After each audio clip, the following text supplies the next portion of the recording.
Mirëmbrëma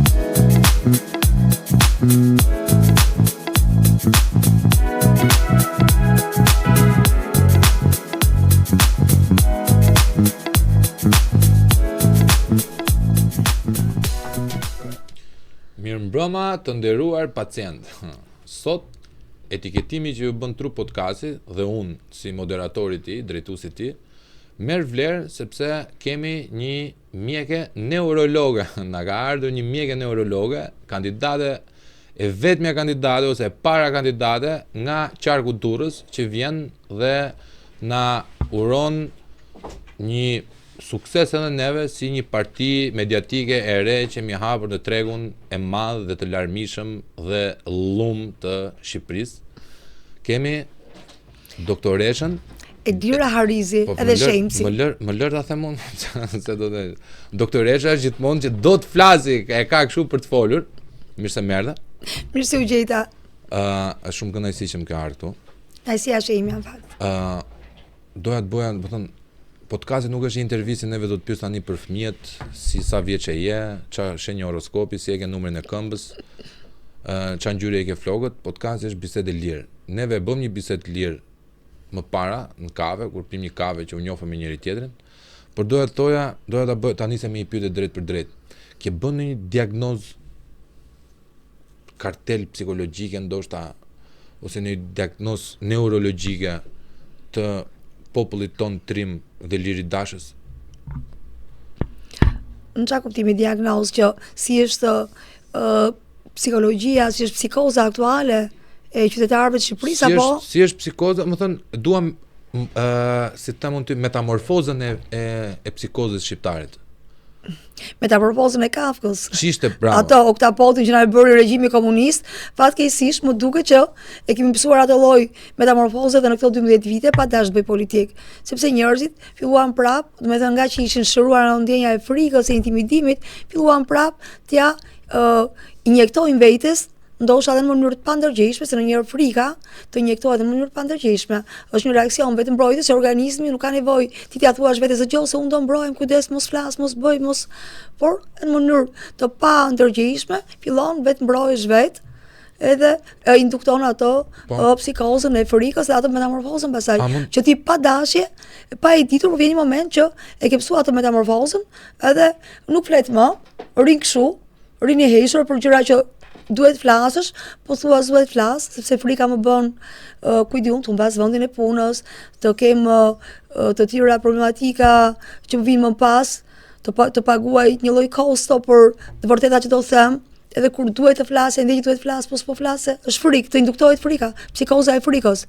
Pse? Sepse mendoj është një psikozë induktuar, por duhet ta them, ka ardhur aty ku s'mban më, se dhe kjo psikozë kur arrin atë maksimumin e vet, kur ti jepson atë metamorfozë që duhet që ti ke ndryshuar, në thelb nuk e ndryshuar, aty e ke prap çfarë mendon ti. E ke të stresuar. Po, je i stresuar dhe ti ke ato ndryshimin e jashtëm fenotipit të themi. Por genotipi, ajo çfarë ti mendon vërtet, sado që është i shtypur aty është. Dhe tani kur shtypja arrin maksimumin, pastaj ai do ngrej krye patjetër.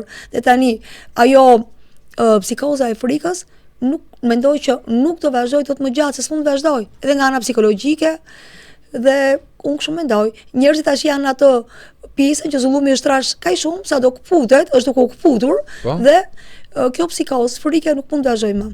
Ky intimidim nuk mund të pranohet më.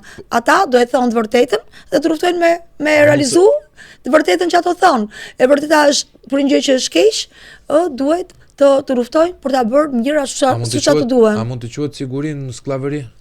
Domethënë se ti fole, po të drejtohem me ti, po drejtohem me ti. Kështu më pëlqen. Jemi në bisedë lirë. Pa ndar atë pjesën ju se vendosim shenja hierarkie me njëri tjetrin. S'ka hierarki, këtu është tavolinë e rumbullakët. Prandaj më pëlqeu dhe erdha me shumë dëshirë në këtë podcast. Faleminderit shumë. Domethënë, neve flasim për siguri. Siguria e bukës, buka e fëmijës, vendi i punës. Tash kjo është lloj sigurie deluzive për mendimin tim, se nuk siguria është çfarë varet nga ty. Një siguri e gënjeshtër. What you can provide for yourself. Jo çfarë mund të hedhë lëmosh qeveriu për të fiksë është kock pa limf. Është ajo që thon shpend që ka nga ata e të vjetër, por në herë edhe jo ai të vjetër, dhe brezi im, unë jam brez që kam jetuar 2 sisteme që thonë. Faleminderit Ros, por që thonë që dëgjosin ato sistem, kishim një lloj sigurie, ta gjeni një lloj pune, edhe kishim bukën garantuar. Skllavërohesh aq shumë, thash edhe në mënyrë të pandërgjeshme, sa këto kafshatën e bukës e quan që ke një lloj siguria, ndërkohë që njeriu nuk jeton për kafshatën e bukës. Dhe në ato sistem, në mënyrë të pavetdijshme, ose në njëherë të vetëdijshme, por shumicën e kohës pavetdijshme, ne më të vjetrit, më të rive dhe kështu breza, se kaluam pse breza 50 vjet diktaturë, që dëgjoj se s'duhet flasësh, ajo të ngulitë nuk i nevojë me ta thënë 100 herë, të ngulitë s'duhet flasësh, se kështu është më mirë, se kështu e ka të siguri në thonjza, një pseudo siguri, që s'ishte fare siguri, se ata të guximshim, ata që genotipi i tyre do dilte mbi këto shtypjen që bëj personalitetit, ata e paguanin me burgje, me kështu, nuk kishte s'ishte siguri, isha pseudo siguria. Dhe mbasi kaluam atë regjim, njerëzit ndjen ato çlimin, apo liria mbas diktaturës si quhet, që ndonjëherë duket edhe si liri e tepruar e tjerë. Pyetja ime krejt naive është, a e kemi kaluar neve ato sisteme? Unë që jam brez, se thash, kam jetuar të dyja sistemet. Ty më mirë të duket, Jo, nuk e them. Absolutisht jo. Unë që jam brez, i kalova të dy sistemet, qem në këtë kohën e lirisë, ndonjëherë duke i tepruar, por njerëzit kalonin nga një regjim, një shtypje, një represioni të thellë që thash, në mënyrë të pandërgjeshme, ja kishin ngulit vetes, mos fol, mos protesto, duro këtë çapën e bukës, këtë punën atje edhe në ar kur ishin në kooperativa me 20 lekë të vjetra, atëherë edhe mos ka nevojë, thuaj nuk më duhet qumshi, mirë bëni që na moron lopën, edhe në mënyrë të pandërgjeshme njerëzit u duk sikur u vunë te ushtria. Po mirë, enough is enough. A ka ndonjë ky fenomeni genotipik? Kur kjo ndryshoi, edhe njerëzit filluan të shfaqin gjithë ato që ishin të shtypura, thonin me zot lart që ne nga Afrika kështu, po ishim shumë keq, dhe këto e thanë masivisht shqiptarët, jo vetëm ato që provon burgjet e internimit, por të tjerë, se gjithë provon shtypjen. Dhe menduam që po shkonim kështu, hap pas hapi, step by step ke demokracia, tek sigurisht që sa rritet një ditë, te një shoqëri civile, por mendoj që kemi bërë hapa mbrapa, edhe më duket sikur jemi kthyer prapë në diktaturë. Sinqerisht e them këtë, sepse po të thuash një fjalë të lirë për gjëra që nuk janë mirë, gjëra që janë keq, gjëra që duhen ndryshuar, shumica paguajnë konsekuenca, edhe intelektualët dhe ata që kanë një fëmijë në punë shteti, apo që kanë një biznes, që pastaj shkojnë dhe i bëhet presion në ato gjobat me taksat, me gjitha, prapë fillon të induktohet kjo që dëgjoj mos flisni. Por e thash, mendoj që ky zullum është trash aq shumë si në kohën kur rrezon diktatura. E kanë zgjitur njerëzit e lira. E kanë zgjitur sepse mënyra e tyre reagimit kundër autokracisë apo kakistokracisë. Është largime të thuash. Është largime. Pra, është vrarë nervi. Jo, dëgjoj, kjo punë u bë një agjendë të mirëmenduar. Unë kështu e perceptoj sinqerisht. Është evidente tani, nuk është më konspirative. Sepse, jo, m'fal, në qoftë se një kryeministër del dhe thotë, ka një regjistrim që tani edhe s'para e gjën, kur i bën një pyetje dhe i than, po ata që do mendojnë ndryshe nga ju, po le të largohen ta, le të iken. Ka gjithçka që largimi, kryesisht i rinis, por edhe moshave 40 e sipër që nuk po ikin më për veten, vetëm për veten, po ikin për fëmijët, ishin bërë me fëmijë. U bëm një agjendë të mirëmenduar, një agjendë shpopullimi. Me thënë, tani mbas gjithë këtyre viteve që janë larguar 1 milion e sa shqiptar, janë shumë, është gjysma e Shqipërisë ka ikur, më shumë se gjysma. Edhe tash kuptohet që nuk ishte thjesht një hikje, pse nuk ikën më përpara ora? Pse sikën para 12 vjetësh? Do thuash kanë ikur më përpara, po kanë ikur. Bile u liberalizuan dhe vizat dhe kur u liberalizuan vizat pati një lloj frike nga komuniteti evropian, që dëgjoj mos na kështu të vinë në mënyrë shumë shqiptarët, edhe mos na invadojnë Europën, të vinë të gjithë, por nuk pati ashtu largime masive, absolutisht jo. S'pati, në kohën që mund t'ikin, se mund t'ishin në këto, mbas ishin shkuar dikur me skafe, e me duke bler viza, e duke ik me të fshehur në anije në kamiona, dhe mund t'ikin masivisht. Kjo që e frika, por që u pa që nuk qek shumë fakt, nuk u larguan masivisht. Atëherë, ç'a ndodhi? Që në këto 12 vite kemi largim masiv. Një agjendë e mirë, menduar shpopullimi. Sepse ka vdekur shpresa. Sepse ja induktuan vdekjen e shpresës, induktuan këto psikozën që tham fillim. Kujdes, rini urt. Si është bërë induktimin? Ose ikni ose rini urt. Ju veni doktoresh. Jeni neurologa. Keni bërë një mal me shkollë për me qenë në lartësinë e profesionit. Sepse ke të bësh me organin më të rëndësishëm të organizmit të universit. Materien më të lartë. Që është truri. Që ka dhe kapacitetin më të madhe dhe më të pafundëm, që asnjëri neurolog në botë nuk ka arritur dot as 5% të zbërtimit të trurit në raste më të mirë. ti sot e shikon veten konkurrente ose të vinë njerëz që janë mund të jenë edhe prorët e ty me 1/100 e formimit tënd. Çfarë ndodh te kjo?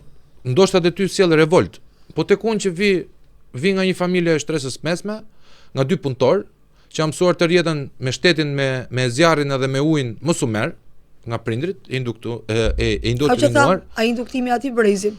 Unë filloj, nuk kam mundësi që ta godasit lirën që është e paaftësh, ignorante, debile funksionale. Po ç'a bëj? Bëj letrat, futem kurs gjermanishte, edhe ikish dukem që këtu. Domethënë nuk merrem më. Po pikërisht. Çfarë do të thotë? Mos vlerësimi, mos dhënia e mundësisë për karriera, për shanse të barabarta, Jo, për zhvilluar karrierën. Kuptoj pak më thellë, lutem. Sepse nuk u dhan këto shanset pra. Edhe prandaj ikin njerëzit. Shanset, ne të djathet, shanset nuk i kërkojmë, ne i marrim. Problemi është neve na kalën pa lojë. Është si puna që ti të Si marrim, i fitojmë me i marrim, i fitojmë meritokraci pra. I djathi është individi. Futemi të dy në konkurrencë, dali më i miri, jepi dorën, pranoj fatin. Të majtet hyn si milingona, futen një trupsh, nuk ka me sistem të rrethëzuar patronazhime. Nuk ka identitet aty.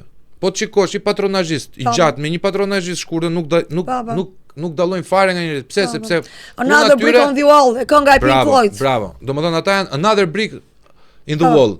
Ata janë thjesht një plotës tjetër. Tek neve është koka, pra individi, uni. Që unë po e meritoj këtë, unë e marr, por unë s'kam se si të marr ty, të futem garë me ty, nëse ne nuk kemi një treg për të operuar. Pra këtu nuk ka më treg punësimi. Këtu nuk ka më treg doktorësh, këtu nuk ka më treg pedagogësh. Janë kthyer të gjithë në patronazhist të qeverisë. Në fakt duhet të bëj një parashtim për mjekët. Jo pse jam mjeke dhe i respektoj kolegët, por flasim për kupolën. Të paktën apo kupola flas. Kupolën, nuk flasim. Shikoj. Për drejtuesit e ke fjalën. Se të paktën mjekët kanë vazhduar të studiojnë, të bëjnë karrierat e veta akademike gjitha dhe të shërbejnë. Të paktën flas për mjekët specialistët, mjekët e spitaleve, qendrave shëndetësore. Mjekët dhe policët, shqyr që i kemi. Pastaj ajo se të keq kuptova, ai kishte fjalën për kupolat. Unë merrem vetëm me kupolën, pra me drejtuesin. Drejtuesi e vret mjekësin. Drejtori i një spitali e vret spitalin, se e kthen në çertet babës. Nuk e vret një specializant që do vit përdori laboratorin aty të bëjë një shpikje të vetën. Edhe po e bëri spitalit nuk e bën dot vetë politikën shëndetësore, janë politika të bëra që kjo është akoma më ndyr. Pastaj domethënë që ti atë Hipokratin merr atë diplomën, bëje rulot edhe çoje në Amerikë kur dali kriza e dytë e Covidit për letra higjienike, se ty s'të duhet për asnjë lloje. Pra janë disa profesione e dashur, si mjekësia, që janë shumë fisnike, nuk mund t'i veshësh çdo lloj njeriu që nuk është human. Ktu kanë ardhur, kanë bërë mjekësinë sepse është ëndra e mamit dhe e babit, kanë bërë mjekësinë sepse dihet që ka lek dhe sot pacientët nuk shikohen më si pacient, shikohen si klient. Nuk e pranoj këtë. Në pjesë dërmuese. Nuk e pranoj këtë. Do thoya pjesa dërmuese vazhdon të shofi pacientët si pacient, si qytetar që trokasin dhe kërkojnë të zgjidhin problematikat. Pse kanë ikur gjithë mjekët në Gjermani pastaj? Se kanë ikur të gjithë. Pikërisht pra se mjekët, meqenëse nuk dua të them që mjekët janë më intelektual se pjesa e tjetër e intelektualëve, por e vërteta është që mjekët duhet bëjnë shumë më tepër shkollë, shumë më tepër specializime e trajnime akademike, edhe më tepër. Të garantoj që edhe shumë më tepër. Po, vetë deri 16. Dhe realisht janë një shtresë elitare intelektualëve, pa dash të nënvlerësoj të tjerë, që gjithë janë të dobishëm, të gjithë janë të investuar në profesionet e tyre, në specializimet e tyre për mjekët dhe gjithmonë mjeku është parë si një mëvete, si thua një shtresë mëvete që duhet ti ketë nën vete qeveria, çdo qeveri, mjekët. Sidomos, po flasim për Shqipëri, sidomos mjekët që kanë një lloj autoriteti, kërkojnë që patjetër ti kenë më vete. Por e vërteta është që kolegët e mi, jo të gjitha, se ka pati nga ta edhe vazhdojnë të keq që janë bërë palë me pushtetin edhe heshtin, por një pjesë e madhe e kolegëve të mi nuk janë bërë palë me pushtetin dhe që në kohën e Covidit, kolegë që rezistuan, që thanë fjalën e tyre, të vërtetat e tyre, unë kam qenë vetë në spital, kam vetë 24 orë bashkë me kolegët, me pacientë të rëndë, në urgjenca apo në pavione, që ne kemi thonë, s'ka rëndësi sa herë që dalë televizor me thonë, por ne kemi thonë aty ku duhet fjalën tonë dhe fjala më kryesore, puna dhe mbështetja më kryesore që ajo që ne bëm për pacientët. Ato si bëm nga qeveria. Ato e bëm si ishim mjek, se kishim bërë betimin e Hipokratit dhe se duhet të shërbenin pacientëve. Ishte momenti që ne duhet tregonim që nuk kishim thjesht një profesion, por kishim një mision. E këtë se bëm për qeverinë. Qeverisë ne nuk i nejtëm pronto. Qeverisë ne nuk i tham që po bëjnë gjërat shumë mirë, përkundrazi. Një pjesë e konsiderueshme e mjekëve e ngriti zërin për ato gjëra që nuk ishin mirë.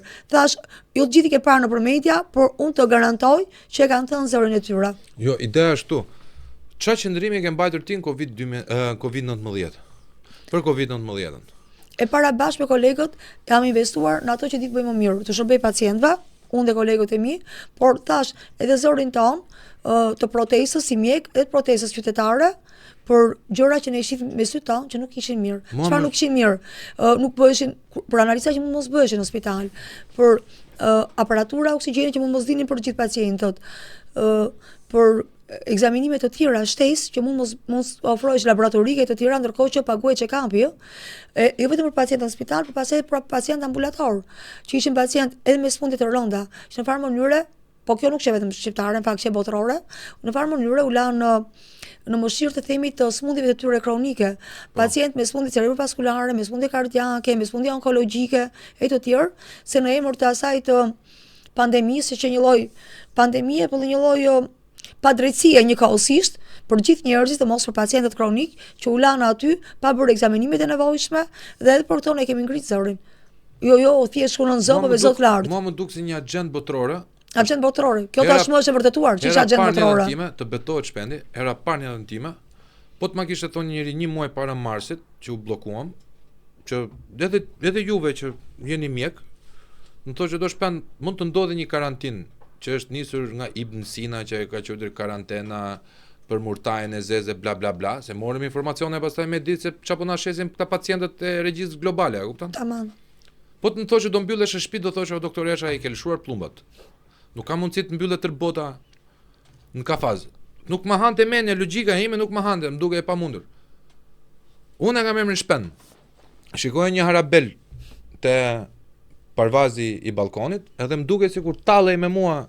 Ka ishin lirë dhe thishtë në farmënurë i burgosur. Rri tani mër djalosh me emrin shpend, rri din ka faz tani se unë jam i lirë. Armiku imagjinar. Që një strategji botërore, edhe në Shqipëri u desh me dalë tanket në rrugë, me luftu pandeminë e virusin dhe me... Po për vaksina çfarë, se më intereson shumë mendimi i mjeku. Për vaksinat, si mjeke, unë jam pro vaksinave, por unë nuk mund të pranoja një vaksinë të bërë me detyrim. Pa. Këto se pranoj dot me detyrim. Sepse ose për pacient që kishin 3 muaj, 4 muaj, 5 muaj që flas për pacient, që kishin qenë pacient, por që ishin persona, duke përfshirë dhe mjekët dhe gjithë personelin shëndetësor, që ndërkohë ishin dhe në punë. U bë me urdhër, sepse kjo s'u bë me urdhër vetëm në Shqipëri. U bë në Itali, u hoqën mjek nga puna, u bë në Amerikë, disa shtete amerikane, në gjitha, por në disa shtete u bë, që ti edhe pse nga ana imunologjike, nga ana mjekësore ti kishe atë mbrojtjen tënde, imunitetin tënd, antitrupat e tua, se e kishe kaluar vet. Pa vaksin, virusin, ndërkohë u dha urdhën që duhet i bëni, patjetër, sepse ti mbron edhe ato përballë. Po s'mund ta mbrosh ato përballë, se po bëj unë vaksinën dhe po të mbroj ti përballë që ti mos zej virusi. Ky ishte një handicap, një absolutet i madh që u tha për të bërë lavazh njerëzve, që sigurisht pastaj kuptuan që ishte. Nuk mendon se kjo frikë ngjizi atë që quhen shtyllat e autokracisë? Pra duke ai që një problem botëror që u pa që u induktua frika, jo thjesht nga virusi, por frika nga një diktaturë që po instaloi botërore. U instalu frika se edhe një jetë i mbyllur në kafaz, çfarë jete është pastaj? Njeriu ka lind të jetojë, të jetë i lirë. Jo, do dalin nënat 1 orë, baballarët 1 orë, burri dhe gruaja që flinin në një shtrat, në makinë njëri para, tjetri mbrapa, kjo ishte një lloj. Jo vetëm tallje, po poshtrimi. Ky ishte fiks poshtrimi i dinjitetit ton. Ishin poshtrimi i dinjitetit njerëzor. Se marr vesh domethënë se si e kemi ndjekur. Domethënë është ajo. Ajo që tham që të induktohet induktimi i frikës, ato tanket s'u nxorron rrugë se do sulmonin virusin. Ato u nxorron për njerëzit, dëgjoj.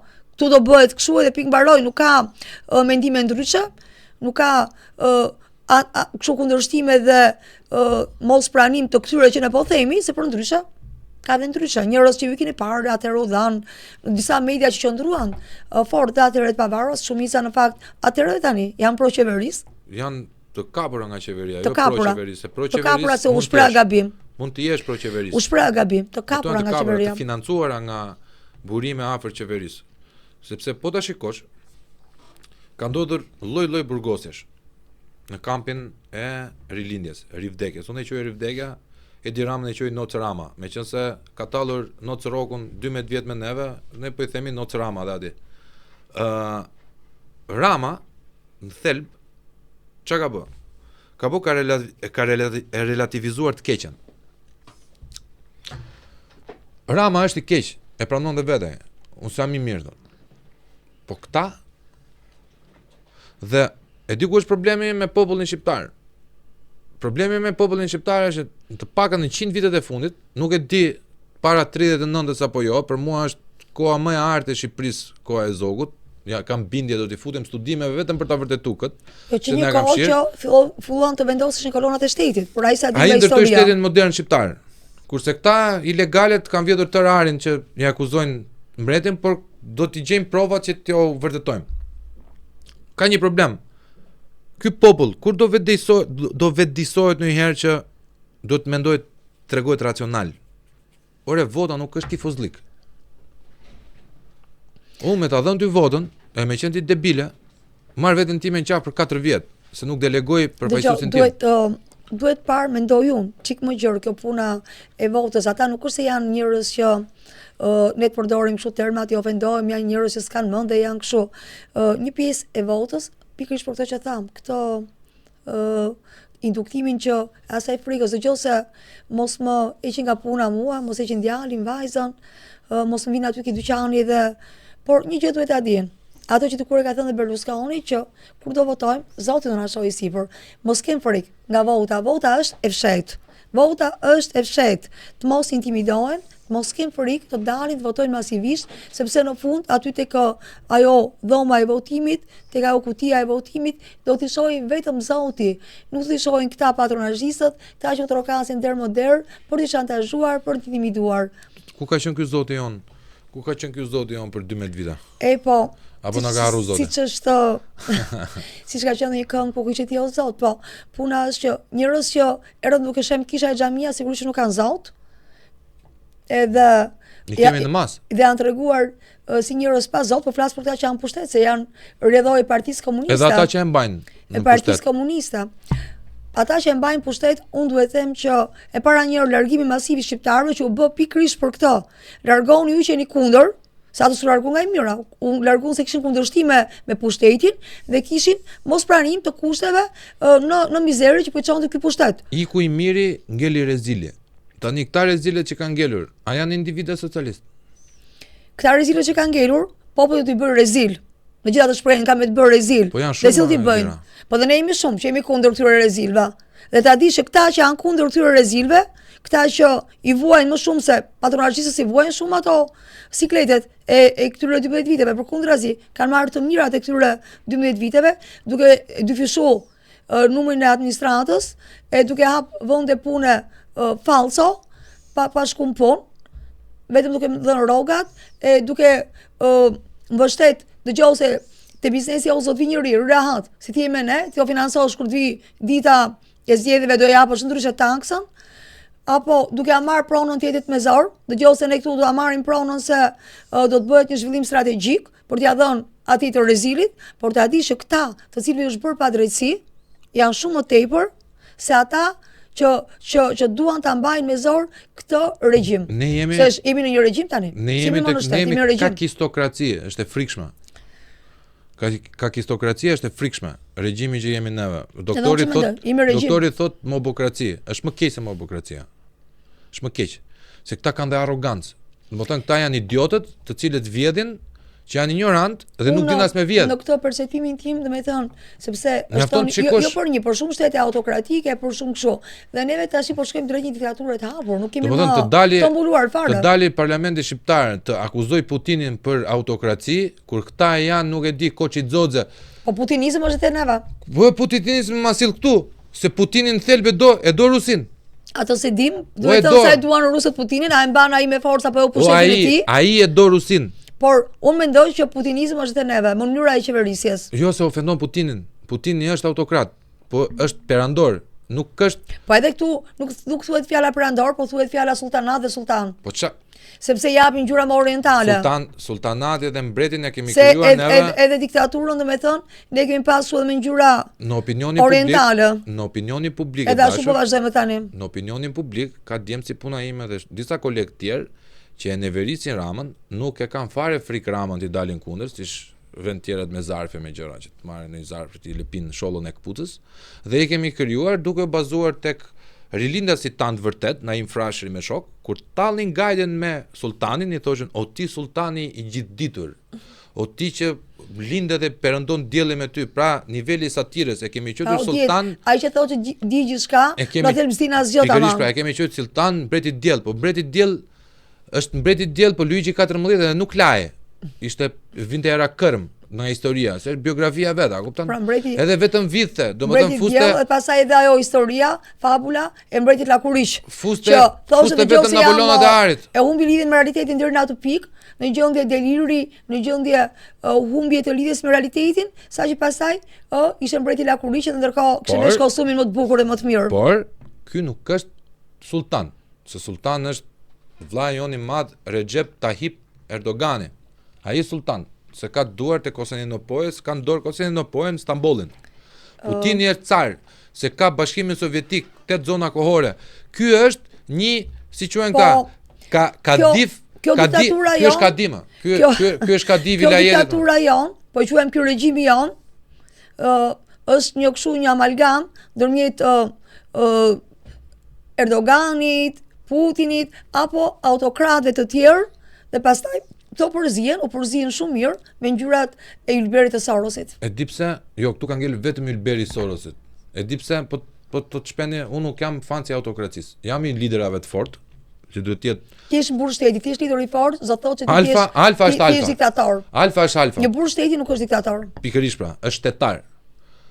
Në etiketimi i Putinit dhe i Erdoganit, në shkenca politike nga viun, vjen si pasojë e literaturës perëndimore, që këta promovojnë demokracinë, pra vi me bomba për të hapur demokracinë, një lloj është se mshitësh në thelb, a kupton? Të gjithë vrasin, po varet se kush e ka. Pastaj kalon në autokraci deri në diktaturë. Kush e ka redaktorin, se si shkruhet historia. Kështu ka ndodhur gjithmonë pas luftës së dytë botërore, të pakën sa njohim ne. Deri tani historinë e shkruan fitimtarë. E nxjerr veten e mirë, edhe pse un kam gjetur ushtar që vrasin një lloj si ty. Të burgosësh liderin. Fitimtarë një vend ku populli vuan s'ka fitimtar. Të burgosësh liderin e opozitës pa akuzë. Është e njëjta gjë sikur ka vrarë Putinin Navalnin. Nuk e bëri thjesht për liderin e opozitës, e bëri për të intimiduar, për shantazhuar një popull të tërë. Por këtu është merita e këtij lideri, këtij burri shteti, i cili jo vetëm që me vullnetin e tij të hekur nuk u dorëzua për vete, por nuk u dorëzua për gjithë opozitën dhe për gjithë qytetarët e këtij vendi, sepse nuk u burgos thjesht profesor doktor Sali Berisha. U kërkua të tregojë që po ne e burgosim gjithë opozitën dhe çdo njeri tjetër. Çdo kon tjetër që nuk kundërshton. Se kur po e mbajmë të mbyllur liderin tuaj llogarit që u bëjmë juve të tjerëve. Dhe këtu është merita e këtij burri shteti. Domethënë nuk prandaj quaj burri shteti. Ndryshimi vetëm nuk luftoj vetëm për vete, luftoj për gjithë na. Ndryshimi midis këtij autokratit ton dhe autokratëve të tjerë të botës është Erdogani është ka il të vrasë gjithë opozitën e vet, për të dashuruar dhe për të fuqizuar Turqinë. Putini është gati të vrasë të gjithë kundërshtarët e vet. Se gjakatarja nuk është se janë burra më të mirë se sa tjetri. Por Rusinë ka primare, luan për interesat e Rusisë.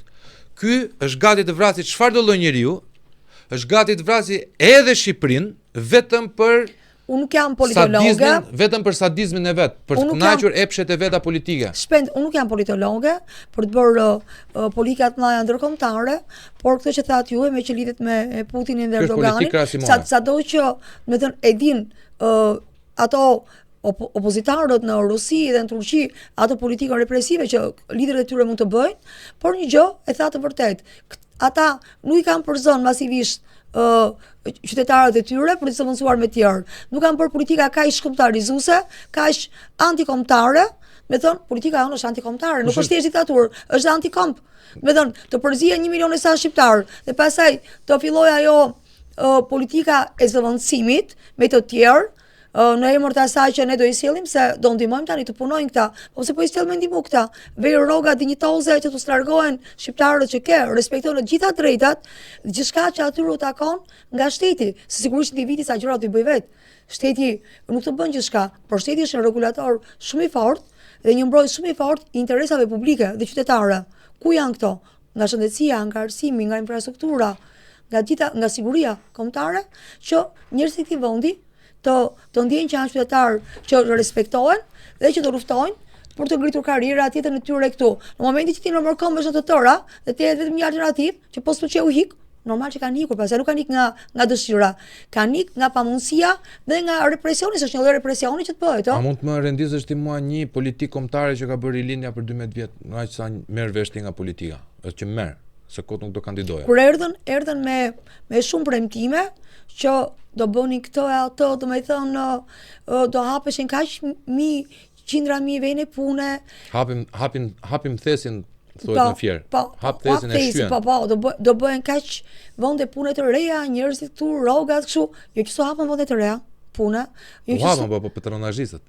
Ato dyfishimi i administratës, po, ajo ka ndodhur. Po them vende të sektoreve ku prodhohet, ku njerëzit prodhojnë, edhe Shqipëria tjetë made in Albania me ato produktet e veta, të eksportoj produktet e veta, kjo s'u bë. Do të thënë, përkundrazi, s'pati asnjë lloj proteksioni as për fermerët, as për prodhuesit e tjerë, fasonët shqiptar që fillun të mbyllin ato, s'kishin më leverdi, edhe fillun të mbyllin, sepse taksat e larta dhe mungesa e proteksionit të mallrave made in Albania bëri që këta të mbyllin bizneset, falimentonin, edhe të ne të importonin, vetëm të importonin, duke filluar që nga ato që hajm, që nuk e di mirë çfarë hajm. Me këto qumshin që s'dihet si është i kontrolluar, qumësh pur që na shitet për qumësh të mirë, me mishin me salmonell, apo me produktet e tjera që si tim ç'na vjen. Dhe drejtori i AKU-s sot ai që nuk e ka kuptuar që gjithë mishi pulësh është me salmonell, është edhe kandidat në Librazh. A këtë se dia në fakt. I Partisë Socialiste. Të se dia, po në fakt Librazhi ka një zonë rurale që prodhojnë, që bëjnë. Do dhe një kuriozitet nga bota? Edhe nuk e di si pas ka shkolla që ka përballë me fermerët e Librazhit. Këtë nuk e dija që është kandidat. Që për ta kuptuar ti më mirë.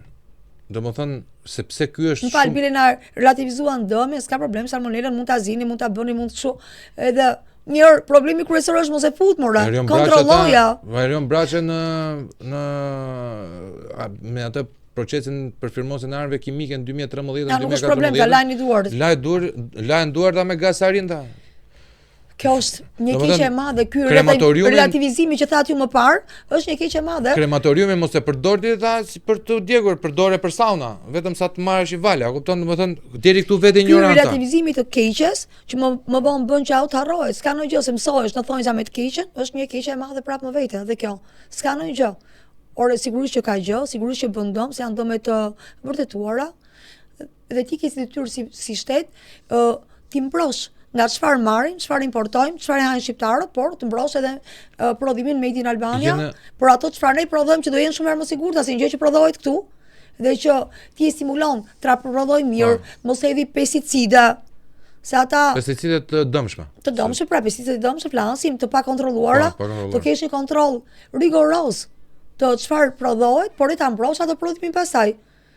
Nuk bën asnjërin as tjetrën. Juve jeni ndjeni që neve marrim mielin serb për të bërë bukën tonë? Po, domethënë është një gjë që kam parë në media dhe një nga tezat që hedhin njerëzit të cilët janë të shqetësuar për këtë fakt, duke u nisur dhe nga fakti që qeveria serbe apo agenda politike e Serbisë e Beogradit është e bazuar tërësisht te tezat e Çubrilovicit, mendohet se hedhin pesticida ose si të mund të ma gjej pak atë termin mjekësor, komponent, substancave, komponente. Bravo, substanca të cilat ndikojnë në fertilitetin e meshkujve.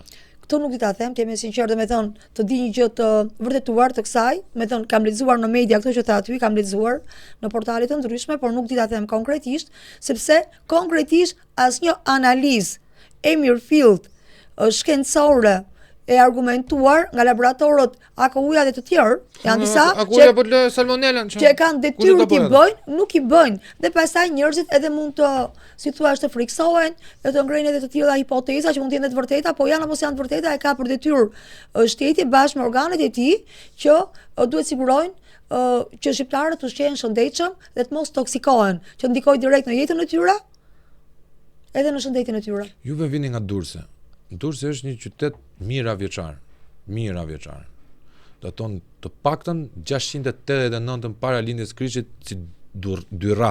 Rreth më shumë se 2400 vjeçar ashtu. 2400 vjeçar, 2600 vjeçar, 2500 se Apollonia është bërë në 570 e can. Domethënë 100 vjet kanë diferencë. Keni të drejtë ashtu është. Është një qytet i cili mendohet se ka pasur universitet nga të parët në Europë. Është një qytet i cili është përmbytur 3 herë nga përmbytjet e mëdha. Edhe nga tërmetet sepse është zonë sismike shumë u pa dhe në tërmetin famkeq atëherë që humbën jetë njerëzish. Ka portin më të madh të vijës tonë bregdetare. Është porti më i madh i Shqipërisë. Dhe me figurat e shquara, me arkitekt që nga Alesio Dursaku e tërë. Të gjithë kanë dalë perandor që aty, edhe fisi taulandëve që një liri e gjitha. Pse Durrësi sot është kthyer rëndom në një qytet bandash? Shumë rënd pa, kjo që thua, por një e vërtet e hidhur që duhet pranuar. Pse? Sepse unë mendoj që vetë shteti po kthehet në një band, në çfarë kuptimi? Një shtet që është kundër popullit të tij, kundër qytetarëve të tij, po si është kundër? Po është kundër pra duke bërë jetën shumë vështirë, duke mos i dhënë garanci për jetën. Shteti vet po i lejon këta që kanë në dorë, se band nuk do thotë vetëm të kesh një armë në dorë të vrasësh. Ato domin e madh e bën pa armë në dorë tani. Po. Edhe shteti vet po i lejon këta që të fusin këto produkte që tham, që të shkatrojnë Durrësin, historikun ton, 2400 vjeçar me betonizimin që nga Velira e famshme, edhe gjithë betonizimin makabër që është bërë në Durrës, me shkatrimin e hapësirave të gjelbra, që jeta e shëndetshme në një qytet, mbas të gjitha parametrave europiane dhe botërore, matet një nga komponentët ka dhe se sa sipërfaqe e gjelbër është për banorën atë qytet. Në Durrës shkuan për betonizimit, edhe ato rërën, e betonizuan dhe rërën, dhe tani thonë që dëgjon në një nga premtimet do shtojmë edhe 100 metra të tjera fashur rëre. Por çfarë do të thosh? Rërën e dha Zotin edhe.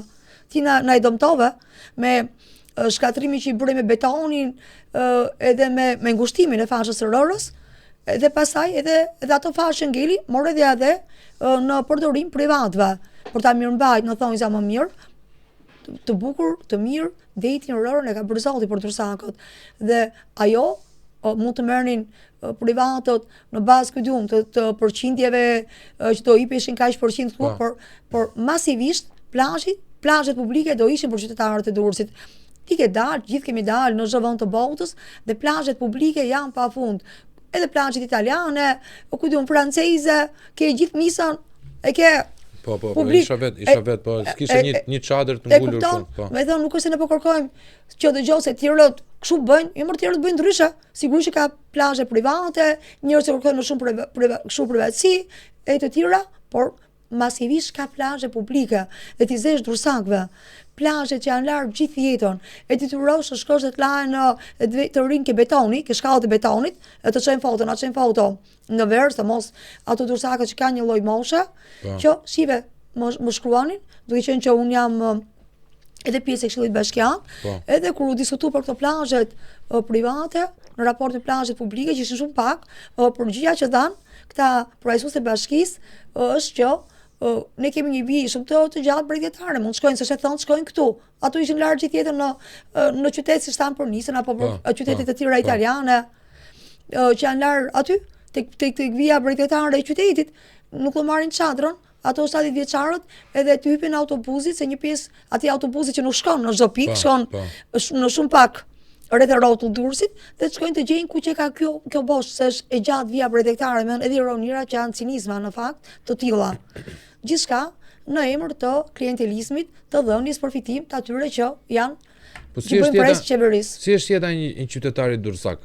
Domethënë si është e lanë të shkatrimi i Durrësit, dëmi që është bërë trashëgimisë tonë, historisë tonë, është i dëmë shumë i rëndë. Të paktën mund të ndalojmë mos bëhet më shumë dëm, është bërë shumë. Dhe turistët nuk vinë për të parë betonizimin e Durrësit. Turistët kur vinë të informuar, vinë për të parë atë Durrësin e vjetër, amfiteatrin dhe gjitha të tjerat, gjitha pikat e tjera që në pjesë janë mbyllur, janë betonizuar me vrap. Dhe janë mbyllur prapë në Ronoja. Edhe si shumë bëhet tek Velira e famshme, me turistët për këto vinë. Edhe vinë për parqet, vinë për rërën, vinë për detin ton, nuk vinë për betonin. Ne gjitha këto ishin resurse për Durrësin. Të gjitha këto resurse të dhëna nga natyra, nga Zoti, që Dursakët do i sillnin të mira, por të mira që në fakt i bën për një grusht të atyre klientelës qeveritare, dhe s'ka rëndësi ç'bëhet me të tjerët. rëndësi ka pojton ke ky hoteli vetë, kjo pjesa e vet, ky personi, ky biznesi, ky hoteli, s'ka rëndësi për të tjerët. Se ka bizneset e vogla, more turistët jo gjithë shkojnë te hotelet e mëdha, shkojnë edhe të voglat, që duan dhe këto, të kenë dhe këto aksesin për të shkuar te një plazh publik, por edhe vetë qytetarët e Durrësit, me gjitha qytetarët, se mund të jenë shumë të kënaqur turistët, por mos jenë të kënaqur edhe qytetarët që po bëhen në Barcelonë, që po protestojnë në qytete të tjera, në Venecia, qytete të tjera, tani po kthehen thonë që të jetojmë dhe ne mirë, si jemi vandalit. Edhe ato qytetarët e Durrësit të jetojnë ata mirë, sigurisht ndjehen kënaqur e turistët që të kthehen në një burim të mirash me shpenzimet që ato bëjnë duke ardhur në Durrës, duke parë, duke shëtitur, duke u larë në plazhe e në atë orën jot patronizuar. Si është niveli i kriminalitetit aty? Se është bërë qytet, më thënë, në dijenin time, me sa më tregova, burri juaj i ndjer, ka ndruar jetë nga një plumë rikoshet kur Ka ishte... shumë vite në fakt, ka shumë vite. Dhe ka qenë një gjë e rastishme, ka qenë aksidentale. Janë 12 vjet, 13 vjet? Jo, ka 16 vite, 16 vjet. Ka qenë aksidentale, por e vërteta është që ne shohim në media, qëllon fatkeqësisht çdo ditë të zgjohemi në media në gjithë Shqipërinë, kjo s'është vetëm fenomen i Durrësit, por në gjithë Shqipërisë të zgjohemi në media me të tilla ngjarje që për fatin e keq kanë ardhur duke u shtuar në këtë periudhë, edhe që tregojnë një pasiguri që kanë qytetarët. Nuk është pasiguri, ajo është humbja e jetës, domethënë një direkt. Është pasiguri që keti për jetën. Një nga arsyet që e bën një çift të largohet, thotë për risk fëmijë diku tjetër është pasiguria. Edhe mungesa e mbrojtjes nga shteti. Si ndjen veten këtë fushat? Elvira. Sa e vështirë është që është e vështirë është sepse më kanë thënë shumë kandidat si në Tiranë, si jashtë Tirana, Fieri, gjërat, më kanë thonë që është e pamundur, jo më larg se Pardie, zonja Jorita Tabaku, kisha në live këtu, tha e kam të pamundur shpend me e ndjek gjeografikisht qarkun. Në pak kjo është e vërtet, koha është në dispozicion jo shumë pas e gjërë, por në këto ditë që ishin dhe që do vazhdojnë, unë do përpiqem maksimalisht të takoj qytetarë sa më shumë, të jem pranë problematikave të tyre, të dëgjoj shqetësimet e tyre dhe të shpjegoj se çfarë do ndryshojë, çfarë do bëhet mirë në programin e Partisë Demokratike në lidhje me shqetësimet edhe problematikat qytetarët kanë. Në këto kohë që është maksimalisht do mundohem ta shfrytëzoj për takuar sa më shumë qytetar. Pasi takimi der më der me qytetarët, mendoj që është fushata më e mirë. Të ka ndihmuar fakti që juve jeni mjeka?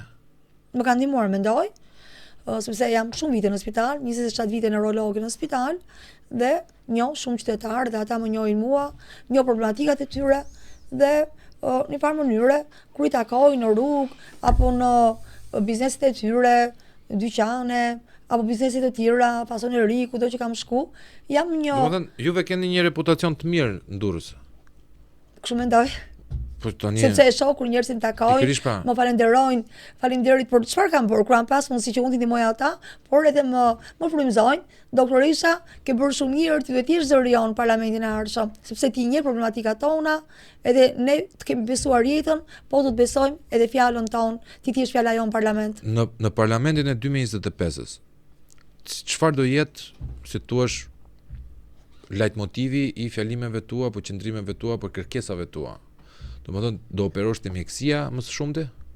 Pra do bësh kërkesa për përmirësimin e mjekësisë, sepse ka dy hallka të cilat janë shkatruar. Hiqe inekzistencën e bujqësisë, që është grop. Arsimi dhe mjekësia kanë degeneruar arsimin, pra trurin dhe shëndetin e kombit. Jo vetëm këto, fakti i ushtrimit të turistisë tek mjekët, që mos reagoni, mos protestoni për gjërat që mungojnë. Po. Sepse kujdese jeni nën vëzhgimin e qeverisë, të ministrisë, kemi një centralizim të tmerrshëm. Vazhdon një centralizim i tmerrshëm si në kohët komunizmit në mjekësi. Po të pyesësh një mjek në një vend evropian, mund se ti fare kush është ministri i shëndetësia. Se lidhen se ka me ministrin e shëndetësisë. Ministria e shëndetësisë për të bërë politika shëndetësore, jo për të mbajtur në vëzhgim çdo mjek, sepse për problematikat që mjekët mund të kenë në punën e tyre, ka të tjera komisione, janë urdhat e mjekëve, urdhat e profesionistëve, janë të tjera hallka që nuk ka nevojë ta mbaj, ti çoj mesazh ministrit, ministri bëj ato rolin e populistit, dëgjoj se unë po interesohem ka të tjerë që ashtu. Fatkeqësisht edhe rolin rregullator të urdhit të mjekut, që ishte ndoshta një nga urdhat që ngel një çik jashtë kësaj të si thua kontrollit strikt të qeverisë, edhe ato morën dhe ndryshon ligjin që të gjitha komisionet që bëhen për vlerësimin e mjekëve, për ankimimet, edhe këto të merrte dorë qeveria. Edhe qeveria vendosi që dëgjoj se ty unë të shantazhoj, se për ty po vjen një ankimim, ta zejm, ose ti prit një orë se s'do të marrësh licencën, ose ti tjetër do ta marrësh se i joni, edhe po si kjo u bë se ka dhënë mjeksi i joni juaj, ë? Ata prandaj duan ta ndryshojnë ligjin për ta mbajt edhe ato armatën e mjekëve si një garnizon partia. Nuk mendoj që e bëjnë dot, se mjekët kanë një lloj si thua partitë të tyre, kanë një lloj betimi të tyre, sepse kanë betimin e Hipokratit, dhe kjo i bën që të mos kenë shumë frikë shtetin. Frikë një mjek duhet ketë zotin në kuptimin që të jetë i ndershëm në punën e tij, të përkushtuar në misionin e tij. Po ti je ndershëm se ke frikë, po këta që janë skuadrilet e qeveriut, këta të krefi nga legët normale që janë të shantazhueshëm. Se ke, më thënë, në Maqedoni, jo më larg se Maqedonisë, po marr Danimarkën e marr dhe mira. Kam mjek. Është punojtë në shtet. Ai mund të punoj 4 orë në klinikë private, po nuk mund ta ketë vetën. Më kupton shpendin? Mbaret ka disa formula për këto, do të thonë disa norma rregullatore në Europë. Kjo normë rregullatore që ai punon në shtet, e ka dhe klinikën ngjitur me shtetin. Nuk e kemi ilaçin këtu, se na ka ndodhur tani të gjithë, nuk e kemi ilaçin këtu, po shkote ka klinika ime dhe kjo është formulë që duhet flakur, jo. Jo, kjo formula që do shkosh atje brenda orarit punës nuk duhet të ekzistojë fare. Kjo nuk diskutohet që është abuzive, është e padiskutueshme. Por nuk mendoj që kjo është për masën e gjerë të mjekëve. Unë këto nuk e mendoj dhe nuk e pranoj, domethënë, po e thon kështu që masivisht nuk është, dhe pjesa më e madhe e mjekëve e padiskutueshme janë realisht njerëz të përkushtuar në profesionin e tyre. Por duhet thon, trajtimi që bëhet mjekut me rrogat që nuk janë fare të përputhshme me ato është çfarë mjeku bën, me sakrificat edhe ato të gjithë angazhimin e madh që një mjek duhet ketë, me gjithë stresin e madh që një mjek ka në punën e tij. Nuk është kaq e thjeshtë se mos të gjithë më po flas për mjeksin. Nuk është kaq e thjeshtë të thuash dëgjoj se ti po bën detyrën. Po më detyrën ata po e bëjnë, unë mendoj që e bëjnë për kushtim. Por sigurisht që mjeku duhet vlerësuar për ato që bën. Pagat janë kaq të vogla, kryeministët e pagat janë mirë në fillim. Tani që në programin e Partisë Demokratike thuhet që paga do bëhen 2000 euro, sepse në mënyrën më urgjente të mundshme do dyfishohen pagat e mjekëve. E tha dhe, me thënë që bjen 2000 euro, po edhe më shumë, e 2500, e pasaj u detyrua e vodhi këtë ide dhe kryeministri tha dhe ne do bëjmë 2600 euro. Fillim thoshte keni tamam, në rregull jeni, ndërkohë që ne kemi nga pagat më të ulur rajon e Europë, por edhe në këtë rajonin tonë. Si u ndjeve ti kur pata kolegët tu? Pagat e mjekëve, të infermierëve do dyfishohen pa diskutim. Kushtet e punës, sepse që mungon një ilaç, që mungon një ekzaminim, sigurisht nuk është faj mjekut. Mjeku ka fajin sepse nuk bën kërkesën dhe nuk e ngre zërin, apo kupton, bëhet pjesë dashur pa dashur. Që zëri ngrihet, po zgjohet.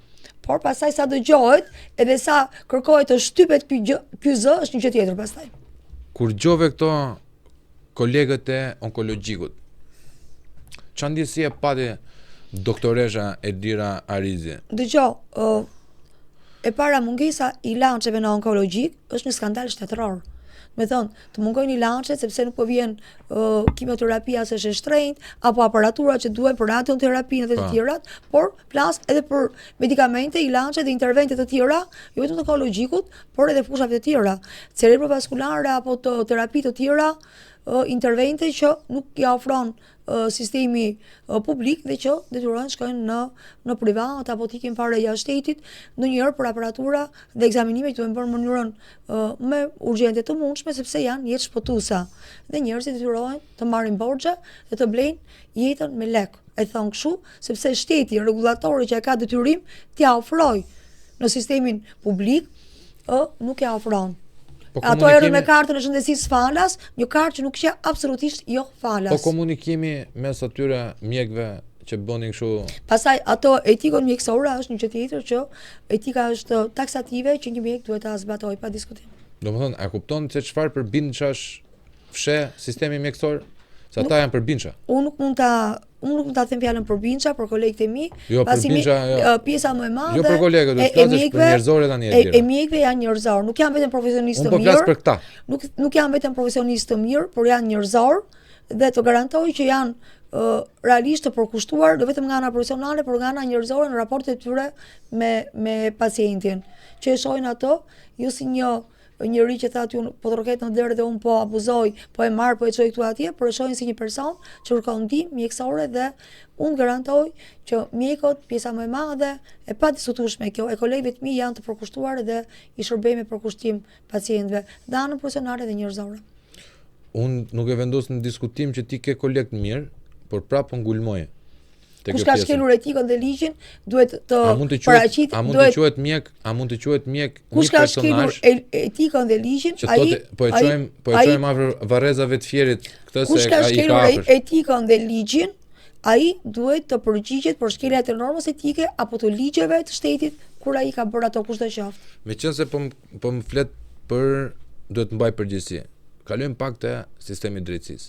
Se tani e politikane, po kërkon votën e qytetarëve dursak, të qarku. Jo, unë do doja prapë ndalesh pak te mjekësia. Patjetër, po do kthehemi prapë, sepse lidhet ajo. Edhe për diçka tjetër te mjekësia. Po, vazhdo.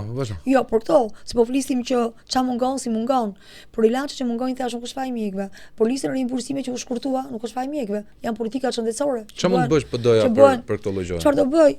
Lista e rimbursimit do jetë është vendosur do bëhet kjo. Do jetë e njëjtë me listën e ilaçeve të rimbursueshme në Itali. Dhe është një gjë realizueshme, pa diskutim do bëhet. Nga gjenden këto fonda? Nga gjenden këto fonde, janë nga këto qindra milionat e dhënë në mënyrë korruptive, të filluar nga koncesionet apo nga milionat e tjera që ka kap vetë KLSH-ja apo auditimet që janë bërë, që janë bërë në mënyrë abuzive. Koncesionin nuk e di domodin që ti mund ta ndërpresësh ndërpresësh një kontratë e cila është në fuqi sepse ke penalitete. Ato pasaj ka formula juridike dhe financiare, të cilat do t'i shohin dhe aty ku është parë që është shkelur, nuk është dhënë ajo që duhet, janë dhënë 10 lekë, në fakt janë shpenzuar 2, sigurisht do mbajnë përgjegjësi dhe ato lekë do kthehen pikërisht në këto që thanë, në shërbimet ndaj dhe mbi të gjitha dyfishimi i buxhetit shëndetësisë. Nga 2.4% e GDP-s që është, ai buxhet do dyfishohet në mënyrën më të padiskutueshme dhe do të fshohet pikërisht për këtë, që asnjë mjekim sa do i shtrenjtë të mos mungojë, asnjë intervent sa do i shtrenjtë të mos i mungojë. Ne kemi akoma një PET scanner në spitalet publike, është në privat, në Shqipëri, po s'është publik. Ç'është kjo? Do të thënë, si kushton më shumë një PET scanner sa jetët e njerëzve, të cilët duhet të ndiqen, njerëz që mund të jenë edhe me probleme onkologjike, hematologjike e smundje të tjera, që duhet të ndiqen, të bëjnë këto ekzaminime, si nuk pas ka shteti. Ka që i varfër ky shtet që ndërkohë që mund si t'japi 100 milion për gjëra të tjera. Ky shtet nuk është i varfër, ky shtet është i vjedhur. Qytetarët e shtetit janë të vjedhur. Qytetarët e shtetit janë të vjedhur. E padiskutueshme. Nuk mendon për shembull që shqiptarët dhe thash këto do realizohen, janë të realizueshme, nuk është se më pyetet si të gjenden që ç'kem me to janë të realizueshme, janë të detajuara të gjitha në programin e Partisë Demokratike, pa dash bëjat politikën e madhe, janë të detajuara. Jo se nuk janë bërë se s'kan qenë mundësit, se kur mundësit u gjën kanë për dhënë gjëra të pa argumentuara që janë dhënë 10 janë harxhu 2. 10.000 euro në muaj harxhonte lavazhi i makinës së Belinda Ballugut. Është vërtetuar. Është cinizëm i rënd me qytetarët e këtij vendi. 44 milionë euro, meqense u vonove ti për të ardhur në kafe nga Durrësi, nga që i vurën 10.000 euro një palm, pastaj i hoqën, pastaj i mbyllën, pastaj u kalbën, pastaj morën një projekt nga ato me të kuqe, palma të kuqe metali, pastaj i hoqën dhe ato, pastaj do ta ngushtoj, do ta Ti shumë mirë domethënë se çfarë pisliku bëhet do. Te kjo rruga që erdhi ti, që u vonove, te Astirit, është hedhur 44 milion euro kilometre. Meqense po flisje për Nicën, nga Nica dhe shkojnë gjithë të provincat, Provoncën, Albonën. Ke autobus publik që shkon me 1 euro nga Nica në Monte Carlo. Po. Me 1 euro shkon. Ishte 1.3 milion euro kilometre. Franca, me rërën tonë bitumit, se s'ka bitum. E merë të neve në Shqipëri, ka kontrat një kompani me rërën e bitumit. E bë me 1.3 milion euro. Astiri 24 milion euro. Kjo është përgjigja e pyetjes që më bët. Nga do gjenden lekët? Po m'fal, vjedhe më të hapura se kaq, si mos gjenden lekët, kur vjedhet janë aty. Boll të ndalohen këto abuzime që janë abuzime, janë vjedhje të hapura. Po Lira, a ka frym, a shikon ti frym? Unë më shumë shikoj frym jashtë partisë. Po si mos ketë frym ora. Po njerëzit ka arrit aty ku s'mban më. Ma thon socialistët rrugës. Doktor Resha nuk mban më. Po sta japin votën ata. Ankohen kot më. Jo, nuk ato se pranoj fare. Mo takojnë socialistë rrugës. Ato të keqen që është bërë në kuris, ato varfërinë që është shtuar në familjet e tyre, ato pensionet që nuk i dalin për të bler ilaçe. Po. Se atë thash, gjysmat janë heq nga skema, po dhe ato që janë, ato pensionet 100.000 lekë normal që nuk i dalin. Të gjitha këto i ndjen ato, dhe kur i thua që dëgjoj se një pension do bëhet 200 euro dhe sipër dhe me paketën e ndihmshurisë, nuk është paketë lëmoshe, do mundohet të vëjë dignitetin e ndihmshurisë. Tamam, po duhet ndesh dhimbja, një njerëz që është ka arritur në ekstremin e varfërisë, ai duhet të ketë minimumin e ndihmshurisë qeveria. T'ia vëj dignitetin. Mos e lej ato thot pensionin çfarë ta bëj më parë, të paguaj dritat, ujin, të paguaj ilaçet, të heq këto bazikët e në fund fare, ai pensioni nuk del për 23 në muajt. Domethënë kur thua 200 euro pension minimal. Minimal, po. Edhe pensioni i invaliditeti dhe të tjera do rriten 20-30%, ato që janë mbi 100 euro, plus që me kartën e konsumatorit, do të marrin dhe 450 euro për gjatë vitit me ato që të uret nga TVSH-ja që ato paguajnë. Që prapë edhe kjo është një ndihmë, jo e pakët për një njerëz që merr 80.000 lekë, 90.000 lekë, 100.000 lekë pension. Të bëj çik avokatin e djallit. A ja vlen e marrë të mira? Sepse, jo, dëgjoj, ja vlen e marrë të mira me u marr me një target grup siç janë pensionistët, të cilët e kanë shiringën e Enver Hoxhës. Ore thuaj çfarë duhesh ti. Po jo më se s'është ashtu. Të betohen. Kam qenë në regjin, në një kafe, do ato ta bësh pak. Është dinjitoz.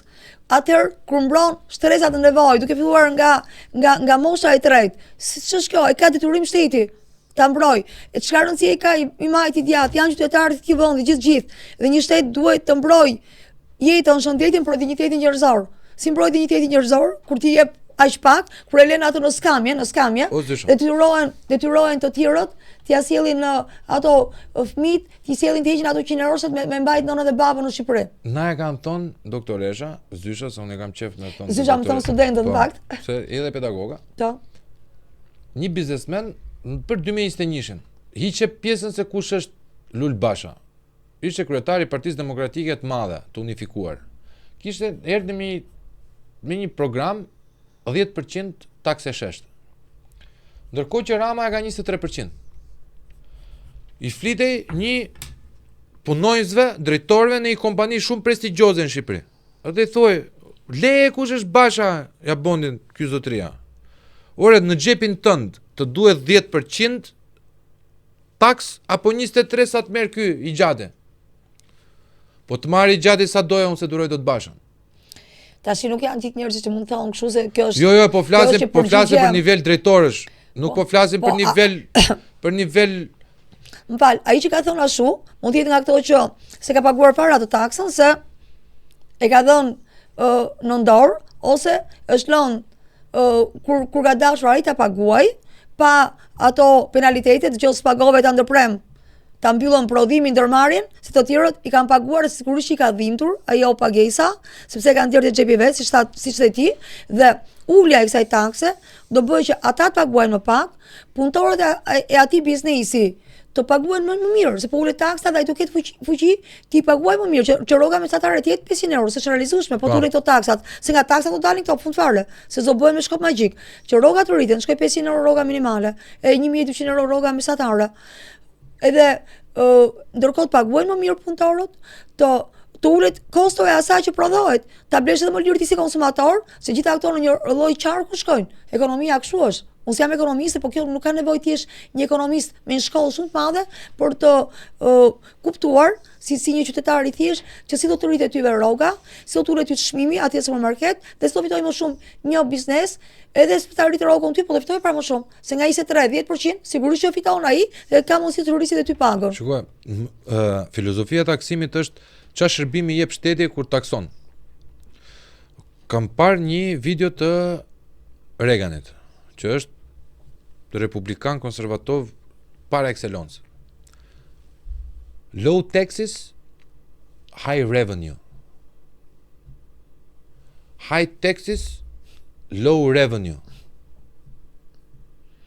Nuk e koncepton do të shqiptari se është pacient. Shqiptari, neve kemi probleme mentale dhe frustracion seksual të frikshëm si shoqëri dhe sindrom Stockholmi në rasti më të mirë. Jo se pranoj këtë. Unë kemi debate kjo pjesa. Nuk e pranoj këtë. Au sindroma e Stockholmit që ata dashurohen me dhunusin, me ato që bën jetojnë në skamje. Po pra, se ke 12 vjet, 12 vjet i Ramën pushtetet duke të përdhunuar për ditë. Jo, mund dashurohen me qeverinë, ata që bëjnë patronazhistin, ata që marrin nga kjo qeveri investime strategjike duke vjedhur pasurinë kombëtare, por jo njerëzit. Njerëzit jo s'u po i takoj çdo ditë. Absolutisht jo, nuk janë dashuruar me dhunusin. Se kur i them ai shpirti kur i thuhet, sepse nuk kanë lekë të marrin ilaçe, nuk kanë. Dëgjoj, kjo nuk mund të skam ja, ta justifikojmë atë gjënov. Ti marri 50 euro. Turpi, shkelja e riqit dhe maskaralliku në gjithë fjalën. Maskarallik është nga ata që shkojnë te një i varfër dhe që kërkojnë të blejnë varfërinë me një 50 eurosh, me 100 eurosh. Po jo me ato 50 eurosh, 100 eurosh nuk ja paguan dot ato 12 vite që ke qenë në skamje ekstreme ato. Po ja, këta që e pranojnë. Një pjesë e vogël mund ta pranojnë. E pranojnë shumë, o Edlira, e pranojnë shumë se ke 3 mandate. Unë nuk e di çfarë pranojnë shumë, por nëse që e pranojnë shumë, ta dinë që do ja marrin dhe votën, pastaj prap Zoti shikon, s'kan për t'ia dhënë, por nuk e besoj dot ta pranojnë shumë ato 50 euro, se njerëzit kanë dinjitet. Njerëzit kanë dinjitet. Dhe më shumë se ai 50 euro, 100 euro. Ku ka ky dinjitet? Po kanë dinjitet. Ku është ky dinjitet? Sigurisht që kanë dinjitet, mos kishin dinjitet. Në mas? Po, edhe në mas kanë, që s'kemë të, sepse në mas ka arrit ajo. Ti ja kupton që ti në mas ka arrit padrejësia. Gjitha llojet e padrejësive, duke filluar jo vetëm me varfërinë, por gjitha llojet e padrejësive. Në Durrës, në Fier, në Berat, në Tiranë, PD-ja nuk duhet të ta diskutonte jo listën e mbyllur po të diskutonte 3-4 mandate plus në çdo qark. Po pa diskutim çdo i marrim.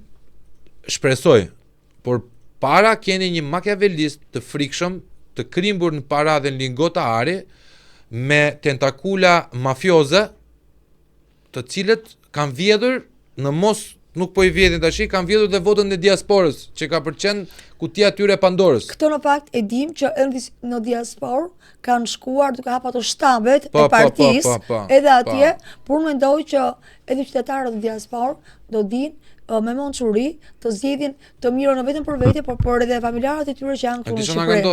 Vjen tjetri nga Amerika, thot po Edi Rama ka bërë Shqipërinë alla. E ka bërë se e ka bërë, shikon ti rrugë. Sa i vjen 3 ditë për takunon e vet, i le $500, ikën motor. Jo, nuk e besoj këtë unë që gjithë që vinë nga diaspora, thonë sa mirë ka bërë Shqipërinë. Ka njerëz që vinë, domethënë ka njerëz që vinë dhe thonë ky është i mirë. Por nëse vinë pas 8 vitesh, shef një realitet të ndryshuar, se ka ndryshuar. Po se ndryshon koha më. Po do ndryshoj koha, se ma morën nga goja, ato do ndryshoj koha. Nuk është se ndryshoj qeveria që është, ato do ndryshoj koha, do ishim si para 20 vitesh. Por që të ketë shqiptar, se mos ta që janë në rajon, nga Italia, nga Greqia, që ikin dhe vinë shpesh dhe thonë sa mirë ka bërë, s'është e vërtet. Sa herë që vinë thonë po e shohim më keq. Përkundrazi, po e shohim më keq sa herë që vim. Sepse e kuptojnë ato që çmimet në supermarkete shkojnë për të bërë pazare në supermarkete dhe thonë orë që ka mështresë në Gjermani, mështresë në Itali. Si nuk e kuptojnë ato. E kuptojnë që është më keq. Edhe si mund t'i thonë më mirë familjarët e tyre, prindi, pensionist apo të afërmit e tyre më mirë, kur pagat kanë ngelash, nuk janë rrit, çmimet janë dy fishu, si thonë ato është më mirë. Asnjëherë nuk e thonë. Cili ka qenë raporti jot me të majtët? Me elektoratin e majtë? I ke diferencuar ndonjëherë të majtë djathtë njerëzit? E ke fjalën si mjeka? Jo, si personazh, si person. Si mjekë është profesion. As e kam bërë, as nuk e mendoj, as unë as kolegët ta bëjnë. Pastaj kur i takoj, fol për vete motor. Le kolegët se të marrin qaf kolegët. Për vete je mirë.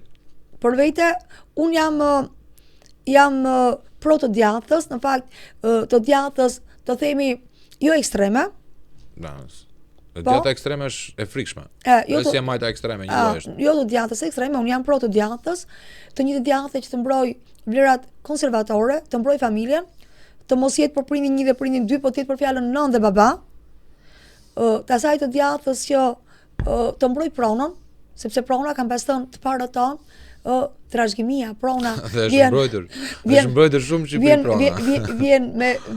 Vjen me shpirtin sepse kishin luftuar realisht, ndershmërisht për ta trashëguar pronën mbasi kishin punuar fort. Edhe unë për këtë djathë jam, të djathë pro familjes, pro pronës edhe pro të drejtave fjalës lirë. Një djathë është pro fjalës lirë, nuk është me të intimidu, me shantazhu, me të bë të pranosh ti ato që s'pranohet, pranosh me zor prindin 1 dhe prindin 2. Ideja është këtu. Të ndryshosh ato çfarë Zoti ka dhënë, identitetin nga Zoti, njerëzor, ta ndryshosh, thuaç nuk ka ndonjë gjë. Jo, por këtë s'jam unë. Që ti shkosh ke 2-13 vjeçarët edhe ti bësh atyre një manipulim të rënd, që është manipulim si thuaç kriminal, duhet quaja, një që po hyn në adoleshencë, që akoma nuk ka arritur pjekurinë e tij fiziologjike, dhe ti ta shkosh ta manipulosh, të dalësh kundër Zotit. Jo, unë për këtë djathë jam, që t'u mbroj këto pa diskutim. Kjo është e djatha që unë Raporti jot me elektoratin e majtëm. Elektoratit majt, ja këto i them elektoratit majt. Kur i takoj, a jeni më mirë me çmimet që janë të fishuar, me ilaçet që janë heq nga lista, apo do jeni më mirë po të bëhen se të majtet djathtë kur vjen puna te xhepi vet, te shtëpia vet, te familja vet, që duhet të jetojnë më mirë, të rrisin fëmijë më mirë, një lloj jemi të barabartë jemi, qytetarë të vendit jemi. Dhe kur a thua që rroga do bëhet kaq, mesatarja do shkojnë 1200 euro, ai thot prit njerësa, po s'do bëhet. Ja, me këto që thatë juve, duke filluar nga ndarpërja e këtyre vjedhjeve të hapura, nga 1 kilometër që bën 13 milion që ti e vet 43 milion, që thatë pak më parë, etj, që janë gjithë të vërtetuara këto. Ja kështu do bëhet. Se lekët ekzistojnë, se viten pasaj. Pika jote fort është që ti mund të marrësh elektorat majt. Sepse unë mendoj që të majtet të djathtë në këtë vend po e vuajnë padrejtësinë ekstreme, padrejtësi. Janë bashkëvojtës. Po bashkëvojtës janë aktualisht, se të keqen në shtëpinë tënde, varfërinë që po të shtohet, ato ilaçe si blendot, ato interventet si bën dot në shtet, se do shkosh privat, edhe kur do marrësh borxh për t'i bërë një lloj marrin. S'është puna se po vuajnë vetëm të djathtat, po dhe të majtet po vuajnë. Unë i takoj çdo ditë njerëzit. Po si ka mundësi që të majtet janë kaq të mobilizuar për të vajtur janë mobilizuar ato skuadronet e partisë, ato patronazhistët. Janë të frikshëm, janë 450.000 në Shqipërinë, 1.700.000. Ato e besoj unë që janë të organizuar, edhe mundohen të shantazhojnë, të intimidojnë, të joshin, duke ndarë lek, të bëjnë premtime, do gjejvën punë. E njeh patronazhistin tonë? Si ke parë listat? Nuk e kam parë. Nuk e di. Mos e ke doktor mi. Nuk e besoj. S'mendoj që doktorët ta pranojnë ato patronazhimin. Këtë se mendoj. Unë thash, po ti thuash të tëra këto, edhe si djathtë, njerëzit një lloj kanë kuris, një lloj i ndjejnë këto. Po ti thuash se marrësh me ilaçe të pa kontroll, se vinë aty të majtë djathtë, s'ka të majtë djathtë kur vinë të thonë që dëgjoj se s'më bëni mirë ilaçet. Kërkovat me sjellin çuni goca nga Italia, nga Greqia, nga Gjermania, sepse ato ilaçe që janë u futën ilaçe të pa kontrolluara nga EMA. Edhe nga Agjencia Europiane që kontrollon e certifikon ilaçet. E marrin me mend, si FDA-ja pacient, si FDA-ja amerikane. Po t'ia thuash këtë, kush ai që thotë që jo më se unë dua i dyra, më unë dua të vazhdoj kështu. Jo më s'dua të vazhdoj njerëzit kështu, s'ka të bëjë të majtë djathtë. Të djathtët i keme. Supozoj që ti keme do ta japim votën, mos te ty, te një koleg tjetër ose te partia X i njishit. Po ka një frikë tek socialistët e pak kënaqur me Ramën, që thon, ora, mirë do iki ky. Do vinë këta tjerë do na heqin nga puna. A ke ndonjë mesazh për t'ia dërguar socialistëve që na ndjekën? Po dëgjoj, e kam dëgjuar këtë që përhapin si fjalë për t'i intimiduar, për t'i shantazhuar, për t'i friksuar punonjësit e administratës. Absolutisht, asnjë punonjës administrate, punonjës i ndershëm nuk do merret njëri të shofit heqi punonjës administratës nga puna, se s'mund të merret. Ato vazhdojnë punën e tyre, por po të ketë drejtues administrate, po të ketë drejtora që nuk kanë zbatuar dishmërinë apo kanë abuzuar, sigurisht ata pastaj do shifen. Ndërsa me administratën, të gjithë punonjësit e administratës, të edhe me bindje. Është një gjë që ne e dëgjojmë dhe nga njerëzit që thonë, po ta ishin nga puna juve, po të vini pushtet, absolutisht. Asnjëri nuk do vim neve të marrim pushtetin për të hequr një palë, për të vënë një palë. Të gjithë qytetarët që janë administrat, të gjithë ata njerëz të ndershëm të administratës publike dhe nuk është se janë sigurisht mund të kesh njerëz që kanë abuzuar, por këto nuk mendoj që janë shumica në mënyrë më absolute. Asnjëri s'do e preki administratën publike, kudo që të jetë. Në shëndetësi, në arsi, në ekonomi, në gjitha këto institucionet e tjera që ka administrat, absolutisht nuk do hiqet asnjëri nga puna, njerëzit e ndershëm do të vazhdojnë punën e tyre, as që mendohet që do të heqim juve se u bën një herë kjo. Prandaj përhapet kjo formulë për frikë, se para 12 vitesh realisht u hoqën specialist të fushës, njerëz të ndershëm, edhe që shkuan pasaj në përgjigje duke fituar edhe gjyqet me qeverinë, se u hoqën padrejtisht, dhe me këto ata vazhdojnë ta thonë tani si formulë dëgjoj se ne do t'ju heqim nga puna, ne u mbajmë, do t'ju heqim nga puna, për absolutisht asnjë punonjës administratës publike nuk do lëvizet nga vendi i punës. Të gjithë ata që kanë vazhduar të bëjnë punën e tyre ndershmërisht, edhe këta janë, mendoj unë që janë shumë, nuk janë pak. Ndonjëri që është drejtori, që është drejtues administrate, që mund të ketë bërë abuzimin që thashë juve është gjë tjetër, me ato ka auditime, nuk e i shteti, erdhi shteti dhe po i heq. Por ato, kur faktohen gjërat nga auditimet e ndryshme, nga kontrollet e ndryshme, është gjë tjetër. Por administrata publike të ri fare i qetë, të dalin, ta votojnë Partinë Demokratike, ta votojnë ndryshimin, të votojnë për të mirën e familjeve të tyre, sepse asnjë punonjës administratës nuk do të hiqet nga vendi i punës. Por këtë është garanci absolute. E ke para të gjyshen që del aty del edhe në meme kjo shumë shpesh. Nuk e di sa e atashuar jeti me rrjetet sociale. Është i gjyshe, Kizi, Këzja. Ajo të rref për Edi Rama, po ti thosh tash që Edi Rama është hajdut e gjitha, godet me bastun. Tash nuk mund marrim ekstremet, që ka disa. Ajo është një, më thënë, fenomen nga një lloj kaste pacientësh që nuk kanë zë. Është stereotipi. Ke përdisht stereotipi i emrit Jill në Amerikë është një barder si Homer Simpson që mbaron punën e tij Mirane dhe shkon para televizorit me një kanaçe birr. Këzja është përfaqësuese e 200.000 pensionistave që është boshiringa. Jo, këtë se pranoj, nuk mund të bëjmë përgjithësime të tilla, absolutisht jo. Unë pensionist takoj çdo ditë, jo vetëm që kam pas pacient, por edhe njerëz që njoh, qytetarë të Durrësit, nuk është ashtu. Ato pensionistët vuajnë dhe janë të revoltuar, po ai sa pjesa tjetër e popullsisë. Sa ato pensionistët kanë ngel vetëm. Po si ka mundësi më që kanë? U kanë ikë fëmijë. Por këtyre ka ikur fëmia. I ka ikur fëmia. Marrin pension sa harxhon naftën Belinda për mendes për ta çojnë në lavazh, makinën e vet, 10.000 euro lavazhin muaj. Dhe këta prapë japin votën Ramës. Si ka mundësi më nuk më del ekuacioni më. Po ti ishe kaq i revoltuar ai pensioniste. Do ti kishe bën një herë. Mendoj që naqen me 2.000 lekë në vit. Është momenti që do reagojnë në ato revoltën e shpirtit të vuajtjes së përditshme, nga pamundësia për të bërë një jetë normale, por duke bërë një jetë mirane në një vend ku s'kemi akoma minimum jetik. Nuk kemi minimum jetik. Nuk duan ta bëjnë minimum jetik. Besoj se juve lexoni shumë. Lexoni, keni qef leximin? Besoj se po. Nuk kam mjekës lexon, mendoj. Pikërisht pra.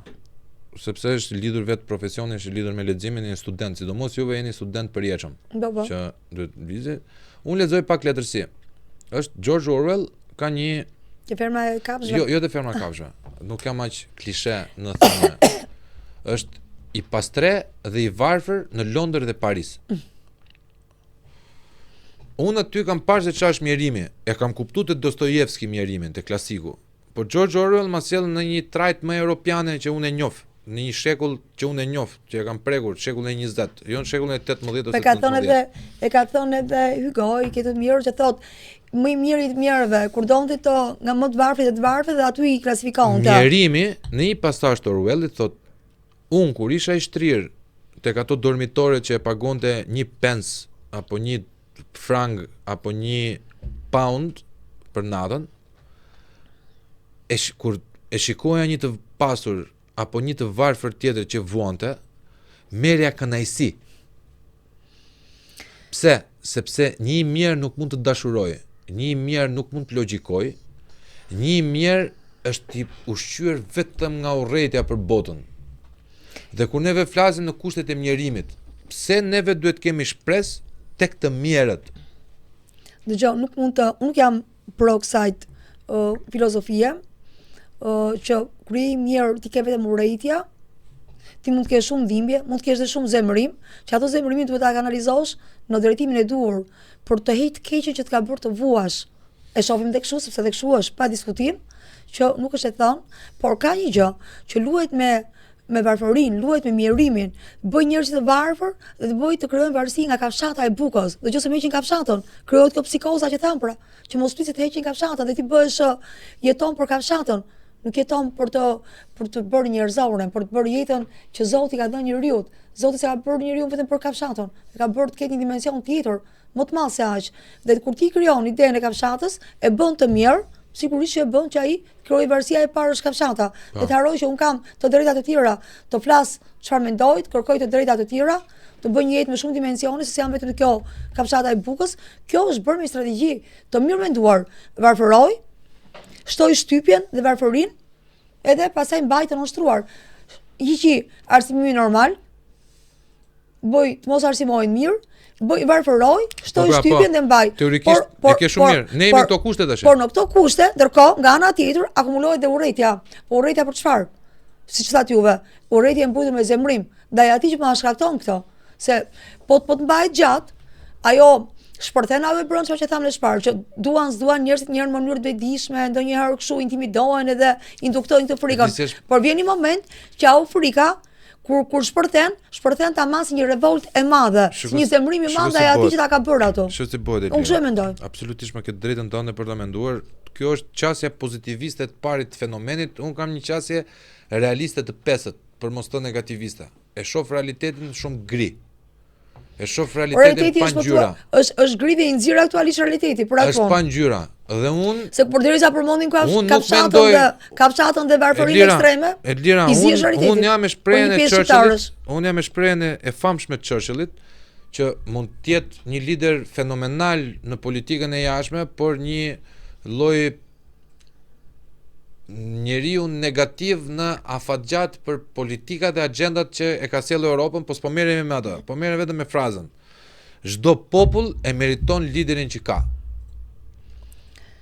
Unë mendoj se vajza jote që është në Gjermani, edhe sikur populli gjerman të jetë debili më i madh i Europës, një lider idiot siç është Rama, një i paaft, një impotent intelektual, nuk është intelektual, ai sofist, flet bukur, se do me tall, kur ke pushtet, unë tall gjithë Shqipërinë.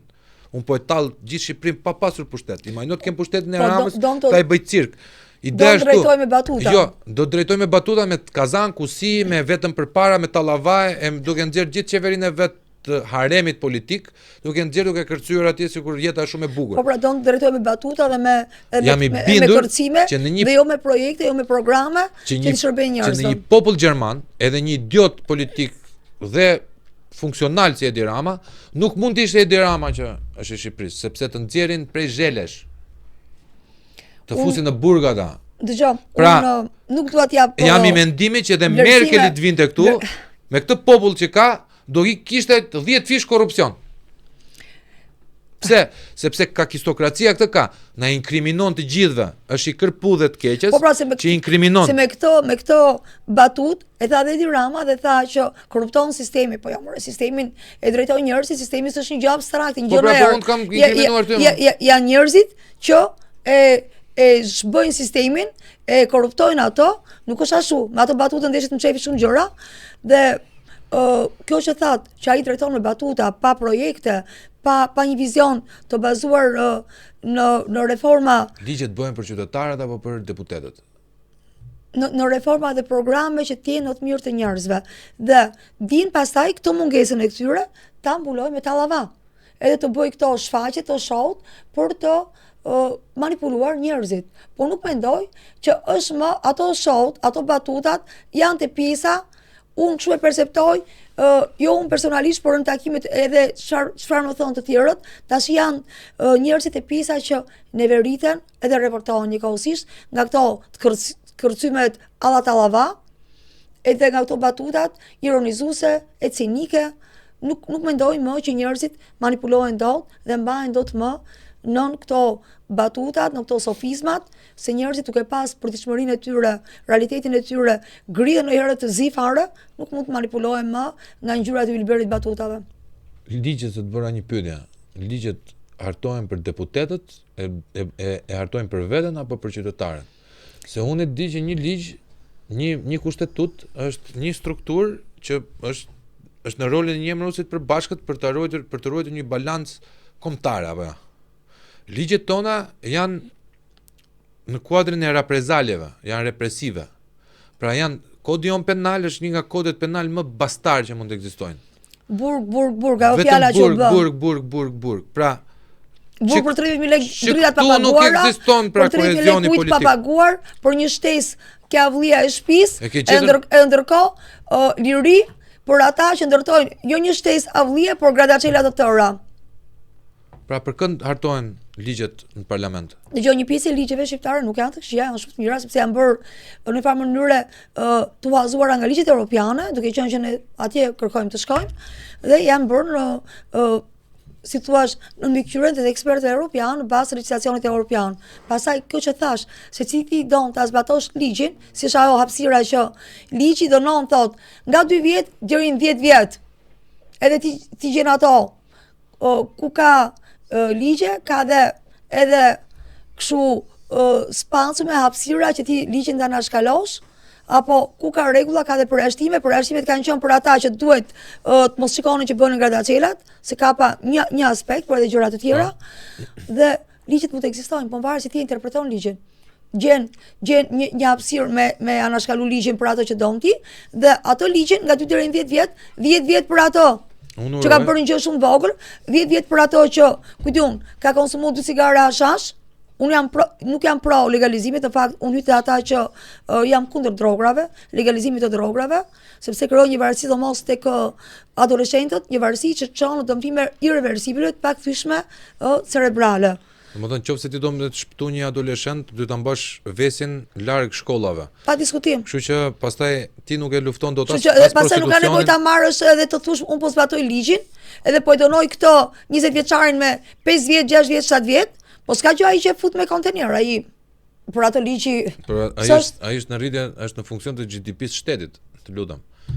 Domethënë është bë firma bananeve. Po varet si interpreton ti ligjin. Ajo firmë bananesh e shkreta në portin e Durrësit e shkapur 10 herë me kokainë.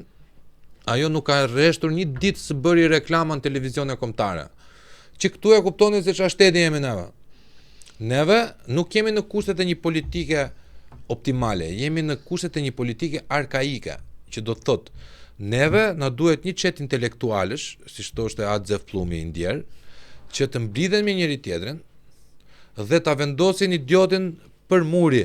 Duhet ta dobësojmë. Pra fitoria në spektrin tim si politolog, fitoria më e madhe që mund të bëj PD-ja në kushtet që është, duke qenë realiste, duke përdorur frymën, duke përdorur konsumin, është ta uli nën kuotën e 62-63 mandateve Edi Ramën, sepse ai është hajdut para excellence. Nuk të vjedh votën ai, të vjedh sistemin. Ai të vjedh mënyrën se si prodhohet vota. Domethënë ai nuk të vjedh bukën ty, të vjedh furrin e bukës. E vërtetë është.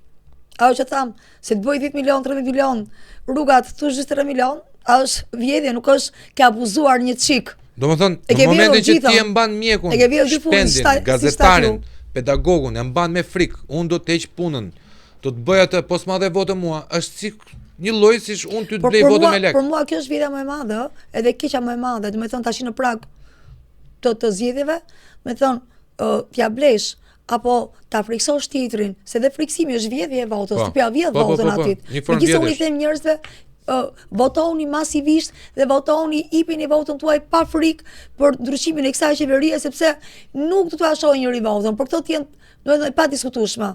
Vota nuk do shihet dhe do mbrohet pa diskutim me gjithë rrugët ligjore, që ajo votë mos e tërsohet mbasi ti e ke hedhur, dhe të mos kem frikë. Pavarësisht çfarë thonë që ne dim ku do votoni, s'do votoni, asgjë nuk din, nuk kanë përditur, dhe mendoj që edhe kontrolli, unë mendoj dhe shpresoj që të jetë kështu, të ndodhi kështu, dhe nga organizma ndërkombëtar apo nga këto kanar observuesit kanë filluar dhe tani i kam parë, një 2-3 i kam takuar këtë ditë në Durrës, për të parë në shtab elektoral, për të marrë informacione. Mendoj që kontrolli duhet më i madh, se një nga kushtet që Këshilli i Evropës ka vënë për andarësimin ton, për vazhdimin e rrugëve tona të andarësimit BE, për ato pasaportën e famshme europiane, se europian duke vjedhur nuk bëhesh dot, dhe kur vjedhja fillon te vota, te drejta kryesore që ne kemi, një drejt nga Zoti, më drejta për të thënë fjala jona o vota është, ti kur don të vjedhësh votën, si pretendon shkosh në Europë. Dhe mendoj që edhe ata e kanë deklaruar që nuk mund të vazhdojnë me procesin e antarësimit, me etapat e antarësimit, në qoftë se këto zgjedhje nuk do të certifikohen si zgjedhje të ndershme, zgjedhje të lira. Që njerëzit do dalin masivisht dhe të votojnë. E dikush është garancia jonë e vetme? Garancia jonë e vetme është që lufta e republikanëve dhe posaçërisht e Donald Trumpit kundër morrave që ka financuar Sorosi është në krahun ton. Vetëm kaq. Domethënë plusi jon më i madh është që kemi armiku tim është miku im. Mendoj që fitoria e Donald Trumpit nuk që vetëm një fitore për republikanët amerikan, për konservatorët amerikan, por që për forcat konservatore europiane dhe botërore. Po fare, as për konservatorë as për asnjë gjë. Unë nuk e konceptoj dot që ti të kesh një qasje seksuale ndryshe nga imja dhe ndryshe nga gjithë tash pra të dalësh dhe të vish ti të më imponohesh mua kur je pakit. Jo gjinor, por identiteti njerëzor që Zoti t'ka dhënë. Ose lirinë e shpresë. Dalësh mbi Zotin më. Si ti ke të drejtën të thuash mua macho dhe maskilist dhe narcizoid, se i ke dëgjuar do, domethënë ishin të gjitha copy paste CTRL-C. Pra, ky e mizogjen, po ti thuash grua, po ti thuash femër ja mizogjen. Tash ç'të them, mashkull, burr, me thëndje kur je femër. Gjinia femërore. Në konceptin tim është dalësh mbi Zotin. Këta nuk kanë Zot. Në konceptin e besimin tim. Nuk kanë Zot këta. Shëndet. Nuk kanë Zot. Thash në besimin tim. Dhe mendoj që njerëzit që kanë besim, jo gjithë shkojnë kishën xhamia apo në religione të tjera. Po nuk por të gjithë kanë një besim, të gjithë kanë një besim. O Zoti është kanë një besim. Dhe njerëzit që besojnë, po jo tek ngjyra e ylberit që s'ka gjë kaloj ylberin se bëhesh burr, bëhesh prap grua. S'bëhesh më një herë. Unë këto, domethënë kjo është dalësh mbi Zotin.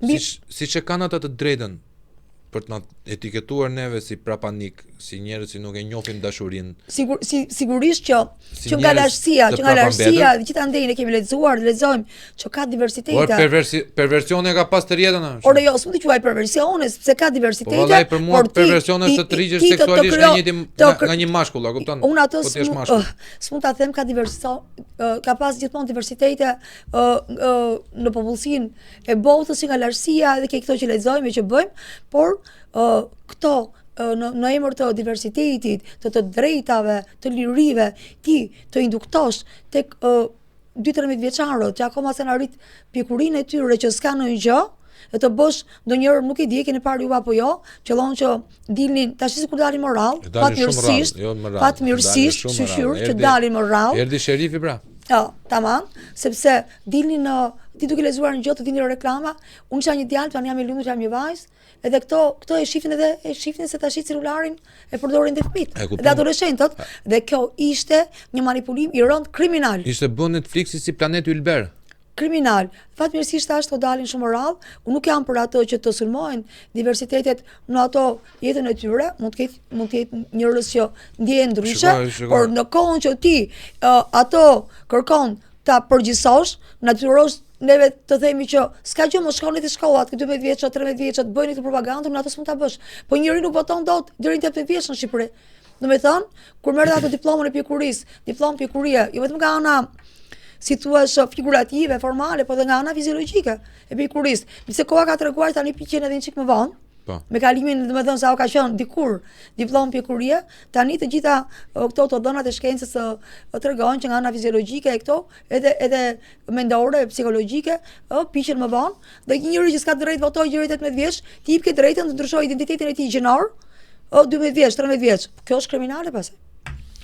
Unë nuk e kam me individin. Individi të bëj çfarë do me. Po sigurisht pra, unë mos them manipulimin që ti kërkon të bësh me një agent, që e ke mirë menduar që të bësh një shplarje truri. Ti s'ma het dot mua drejtën për të shprehur. Unë kam një shprehje. Por lëvizin walk, do të thonë që dëgjose pas ke menduar zgjova ndryshe se do zgjohesh ishe djalë të bëhesh vajzë anë asilltas. Çan këto këta manipulime. Do të thonë nëse neve bëjmë një debat tani me njëri tjetrin, unë mund të them ti unë kam brainwashing, unë kam të drejtën me unë diet qen. Ato që thonin në Amerikë kështu është, kërkuan të bënin të shplarin si pa dashje.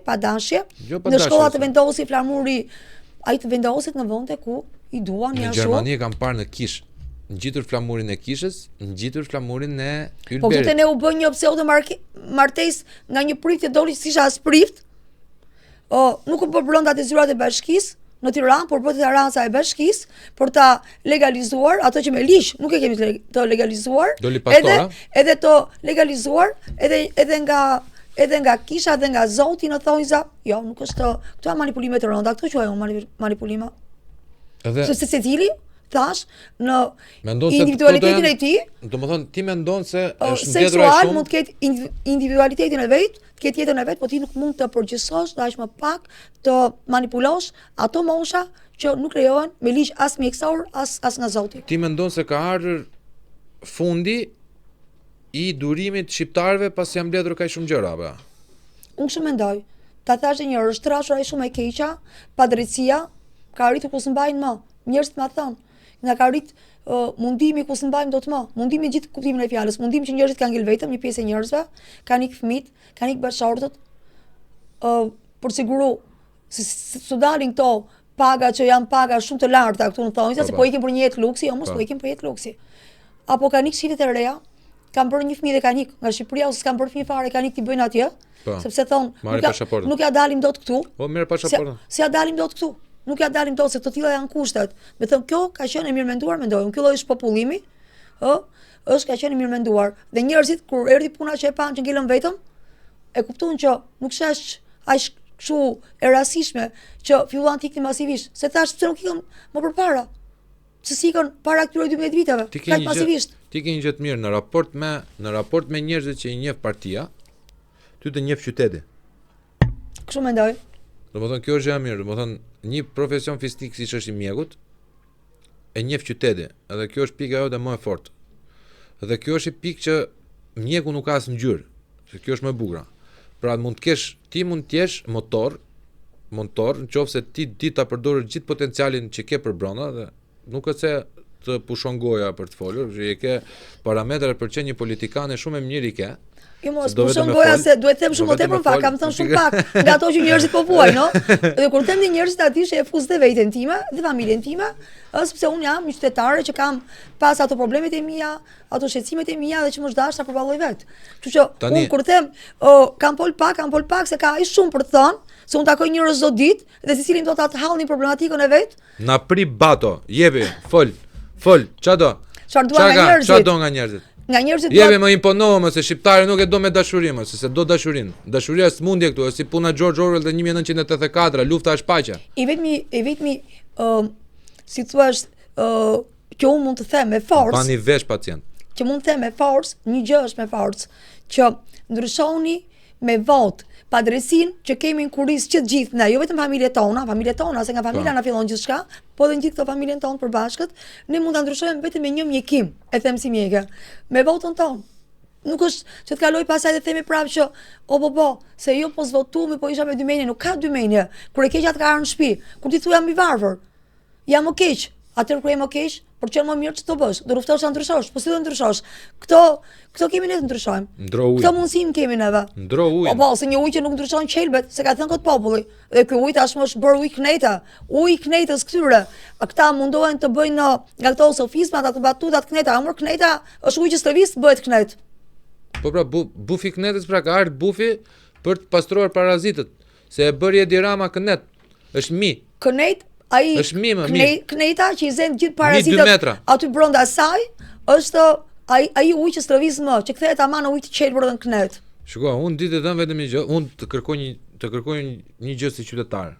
A ka mundësi ti bësh i thirrje, unë si politolog dhe si psikopat që jam hera herës, mendoj se fuqia e shkëmbit kundër shkëmbit është më e fuqishme se goditja që ne të dy mund t'i japim shkëmbit, që do të thotë, ne duhet t'i firojmë votat. Duhet t'i marrim të majtat e pakënaqur. Po si mund ta marrësh të majtën e pakënaqur? Duke ja hequr frikën se këta do të heqin nga puna apo të vinë pushtet. A ka mundësi t'ia bësh bindje? A ka mund ta shikosh kamerën aty? Po ta shikoj kamerën ti them. Par, deputetët e ardhshme të Durrësit, një tek goditje foli qytetarëve socialistë, demokratët do ta hapin votën, ata që duan. A mund të flasësh pak socialistëve? Socialistët i them që unë i takoj çdo ditë. Ata që takoj, por dhe ata që më dëgjojnë tani, këto padrejtësinë, shtimin e varfërisë, që na ushtua duke rritur çmimet, duke rritur taksat, mungesën e fëmijëve, të rive që na kanë hikur, nuk ka shtëpi që të mos ketë. Ato varfëri që në Durrës, në fakt ndihet te një pjesë e familjeve durrësanke, edhe më shumë se ke të tjerët, sepse vazhdojnë të vuajnë pasojat e tërmetit. Vazhdojnë të paguajnë nga xhepi i tyre bonusin, i cili ka 2 vite që nuk jepet. Akoma nuk jepet 2 vite bonus. Është ndërprerë dhe përgjigja që u dha në bashki kur ne bëm kërkesën edhe protestën e qytetarëve që si është kjo punë, që bonusit u ndërpren dhe njerëzit duhet marrin kredi për të paguar ato qerat e banesave ku janë aktualisht. Përgjigja ishte na ka ndërprer qeveria qendrore. Ndërkohë që janë me qindra milion të dhënë për rindërtimin, për tërmetin nga fondet e qeverisë qendrore, që sepse nuk ka me thik këtu, qeveria qendrore dhe lokale sa ata bashkë kanë këto fondet e tërmetit. Këto qindra milionët, një pjesë akoma nuk dihet ku kanë shkuar dhe pse kanë shkuar. Te Tigri. Po puna që donën shumë tigra këtu. Si ta donën gjithë tigra nga këta që kërkonin nga këta tigrat. Si dhe të keqe nëna dha këtu, s'është vetëm një dha këtu, është gjithë fshati. Këtu bën doktor. Donën gjithë njëri hante mollë, njëri hante dardha, njëri hante peshka, njëri donte nga 40 kg mish si tigër, nga këta të mirëmbajturit mirë. Unë ja them edhe çunave që punoj këtu. I them ora nuk është problemi edhe. S'ka më, një tigër edhe kujtu një nga këta që çukisi, njëri çukit një çik, njëri han një pemë të tërë. Tash këtu donën të tërë. Unë ja them çunave. Edhe Zoti. Çfarë puta zhongirin për njerëzit, s'ka më, të hajmë vetëm këta. Edhe Zoti kur i tha Adamit edhe Evës, Ademit edhe Havas për muslimanët, që mos e hanë atë mollën, nuk është se e morë një mollë, ti hangre një mollë dhe na u prish kopshti. Po sot një moll, nesër 2 portokalle, nesër 3 darda, në fund të vitit bëhet s'ka më fruta për tjerët. O të hajnë të gjitha ato, o të varfërohet ky popull ekstrem, që të rriti shofi kur të hedhë atë kafshatën e bukës, edhe s'ka fuqi të flasim më pasaj. S'kon mendja për të kërkuar gjëra të tjera, sepse të tillë e bën politikën. Por unë mendoj që i ka shkuar aty ku s'mban më varfëria, padrejtia e këtij populli dhe nuk ka më tigra, ti nxjerrë ky përpara, patronazhist me ato antigra kartoni para revoltës e njerëzit do shprehin me votë. Do votojnë masivisht socialist që vuajnë një lloj si demokratët. Socialistët e ndershëm, që mendoj që janë shumica, nuk janë patronazhistat. Po, socialistë, jo rilindasit. Jo rilindas, po them rilindas, po them socialistë të ndershëm, që unë i takoj, dhe ati problematika dhe hallet që kanë përbashkëta një lloj. Gjithë qytetarë të Durrësit dhe Shqipërisë jeme. Gjithashtu, mos kem frikë nga tigrat prej kartoni. Duhet ta bësh edhe me dije. Duhet ta bësh edhe me dije që nëse këta, po e bëj unë për ty. Nëse juve të dashur miq, nuk e doni PD-n, keni 1001 arsye për mos ta dashur PD-n, se PD-ja nuk është se ka bënë wow në 34 vjet qeverisje. Ka bërë shumë më tepër nga ç'bën këta në 12 vite. Kjo është e padiskutueshme. Këtë duhet ta them. Jo si politikane, por si një person që kam shumë vite që punoj dhe që rrogat u dyfishuan të mjekëve, unë jam mjekë, apo personel mjekësor. E urrin në mënyrë patologjike. U dyfishuan. Tani s'u bë asgjë. Pagat e mësuesve u dyfishuan, rrogat mesatare të punonjësve, dhe ndërkohë që patëm jo stagnacion, por patëm rënje të këtyre, pse patëm rënje, na u rritën çmimet, dhe automatikisht që s'na u rritën rrogat, por gjysmëor rrogat.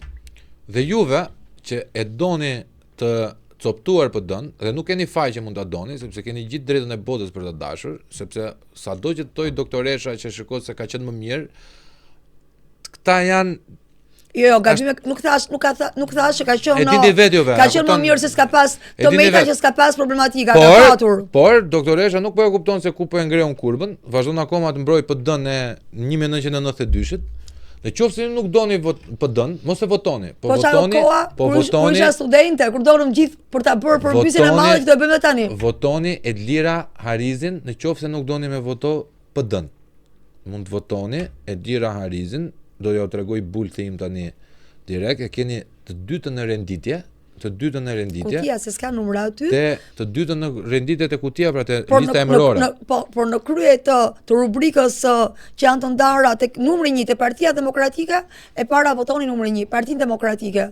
Pastaj, nëse zgjedhja e qytetarëve durrësi do jetë doktoresha Edlira Harizi, Shemsi, atëherë këtë do jetë zgjedhja e tyre, vlerësimi i tyre për mua. Votoni Edlira Harizi Shemsin, po dën ndash votoni, ndash mos e votoni dashur miq, sepse edhe vota e doktoreshës i shkon PD-s. Po i shkon, kjo është e vërtetë. Kurse vota e PD-s jo domosdoshmërisht i shkon doktoreshës, i shkon të gjithëve, i shkon shqiptarëve. Jo domosdoshmërisht i shkon doktoresës, doktoresha duhet të jetë përfaqësuese e shqiptarëve. A kupton? Dhe kjo është i politik që duhet ta ndjekësh patjetër sepse ka njerëz që nuk e duan logon, por duan individin. Ka njerëz që nuk e durojnë dot atë. Jo, ajo nga KQZ-ja është e përcaktuar shumë qartë që ti mund të votosh vetëm për logon dhe për individin brenda kësaj logo, ose vetëm për individin, prandaj është dhënë mundësia alternativës zgjedhëse për njerëzit. Votoni juve, po ju drejtojmë juve që nuk e doni PD-n, po nuk doni as PS-n, nuk ju bindin as të rinjt. Ka ardhur koha që Shqipërisë duhet një doktor, që është Sali Berisha, se jemi mbushur me pacient, dhe Durrësit i duhet një doktoresh, që është Edlira Harizi Shemsi.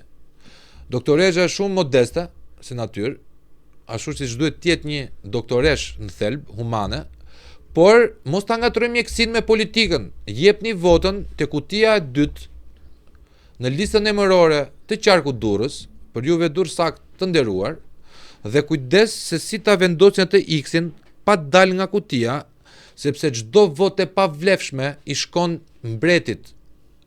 Plus. Vërtet. Përpiquni të mbani katrorin dhe Edlirën e gjeni direkt kutia e dytë. Votoni X-in lart dhe X-in poshtë. Por, në qoftë se ka njerëz që nuk e duan votën ta japin te PD-ja për 1001 arsye historike tyre, që kanë gjithë drejtën e botës, mos e personifikoni dhe individin me logon, sepse në këto lloj zgjedhjesh ka një peshë edhe individi. Dhe këto lloj listash me të mirat apo me të këqijat e tyre, kanë njerëz me shumë integritet brenda, një ndër ta është edhe zonja e nderuar që un kam këtu në studio. Kështu që ta mendojmë votën jo si një proces tifozliku, jo ta mendojmë si një proces votimi, sepse votimi dashurmiq ndryshon shumë nga procesi zgjedhjes. Zgjedhja është kesh vullnet lirë. Votimi është vetëm të vendosësh kryqe. Votime kemi bërë të rjetën neve, dhe në kohën e Enver Hoxhës janë bërë votime, por nuk janë bërë zgjedhje. Votoni për veten tuaj në radhë parë dhe vota për çdo shqiptar është vota që shkon kundër Edi Ramës. Primare për gjithë neve është ikja e sa më pashme e një sekti i cili e ka vdekur Shqipërinë, ndonse e ka premtuar që do ta rilindi. Kjo është vërtet. Dhe unë një gjë u them qytetarëve të Durrësit, votuesve, që unë do prevaloj mbi partitë, mbi politikën për durrësakët e mi, për qytetarët e mi, për të gjithë votuesit në Durrës, jo vetëm në Durrës, sepse gjithë qarku dhe në punën time i kam shërby gjithë qarkut, nuk është se vetëm në një zonë të Durrësit. Kështu që ata ta dinë që unë do jem zëri këtyre me një premtim që do ta mbaj. Unë do përvaloj mbi politikën për interesat qytetare, për interesat publike. Kjo do jetë e padiskutueshme. Një mjek duhet ta thotë dhe duhet ta bëj këtë dhe unë do ta bëj. Kush më e din që unë ato që them i mbaj. Ashtu si doktori në krye të Partisë Demokratike me vullnetin e hekur, që ato që thotë i mban dhe atë program të realizoj. Por dhe unë do kem moton time. Unë do përvaloj mbi politikën për interesat qytetare të Durrësit edhe interesat publike. Ti ke vetëm një problem shumë substancial, se je shumë intelektuale, ndërkohë që ka dhe pacient që nuk e kuptojnë kaq bukur sa folet ti dhe po ja u themi troç. Nuk do ta ngrej kartonin jeshil kod dashur miq. Jo, po të jetë në kundërshtim me interesat e dursakëve, interesat publike të tyre, nuk ta bëj. Tani neve mbyllim procesin ton politik. Çfarë më thua për podcastin ti? Më merr çik me të mira tash.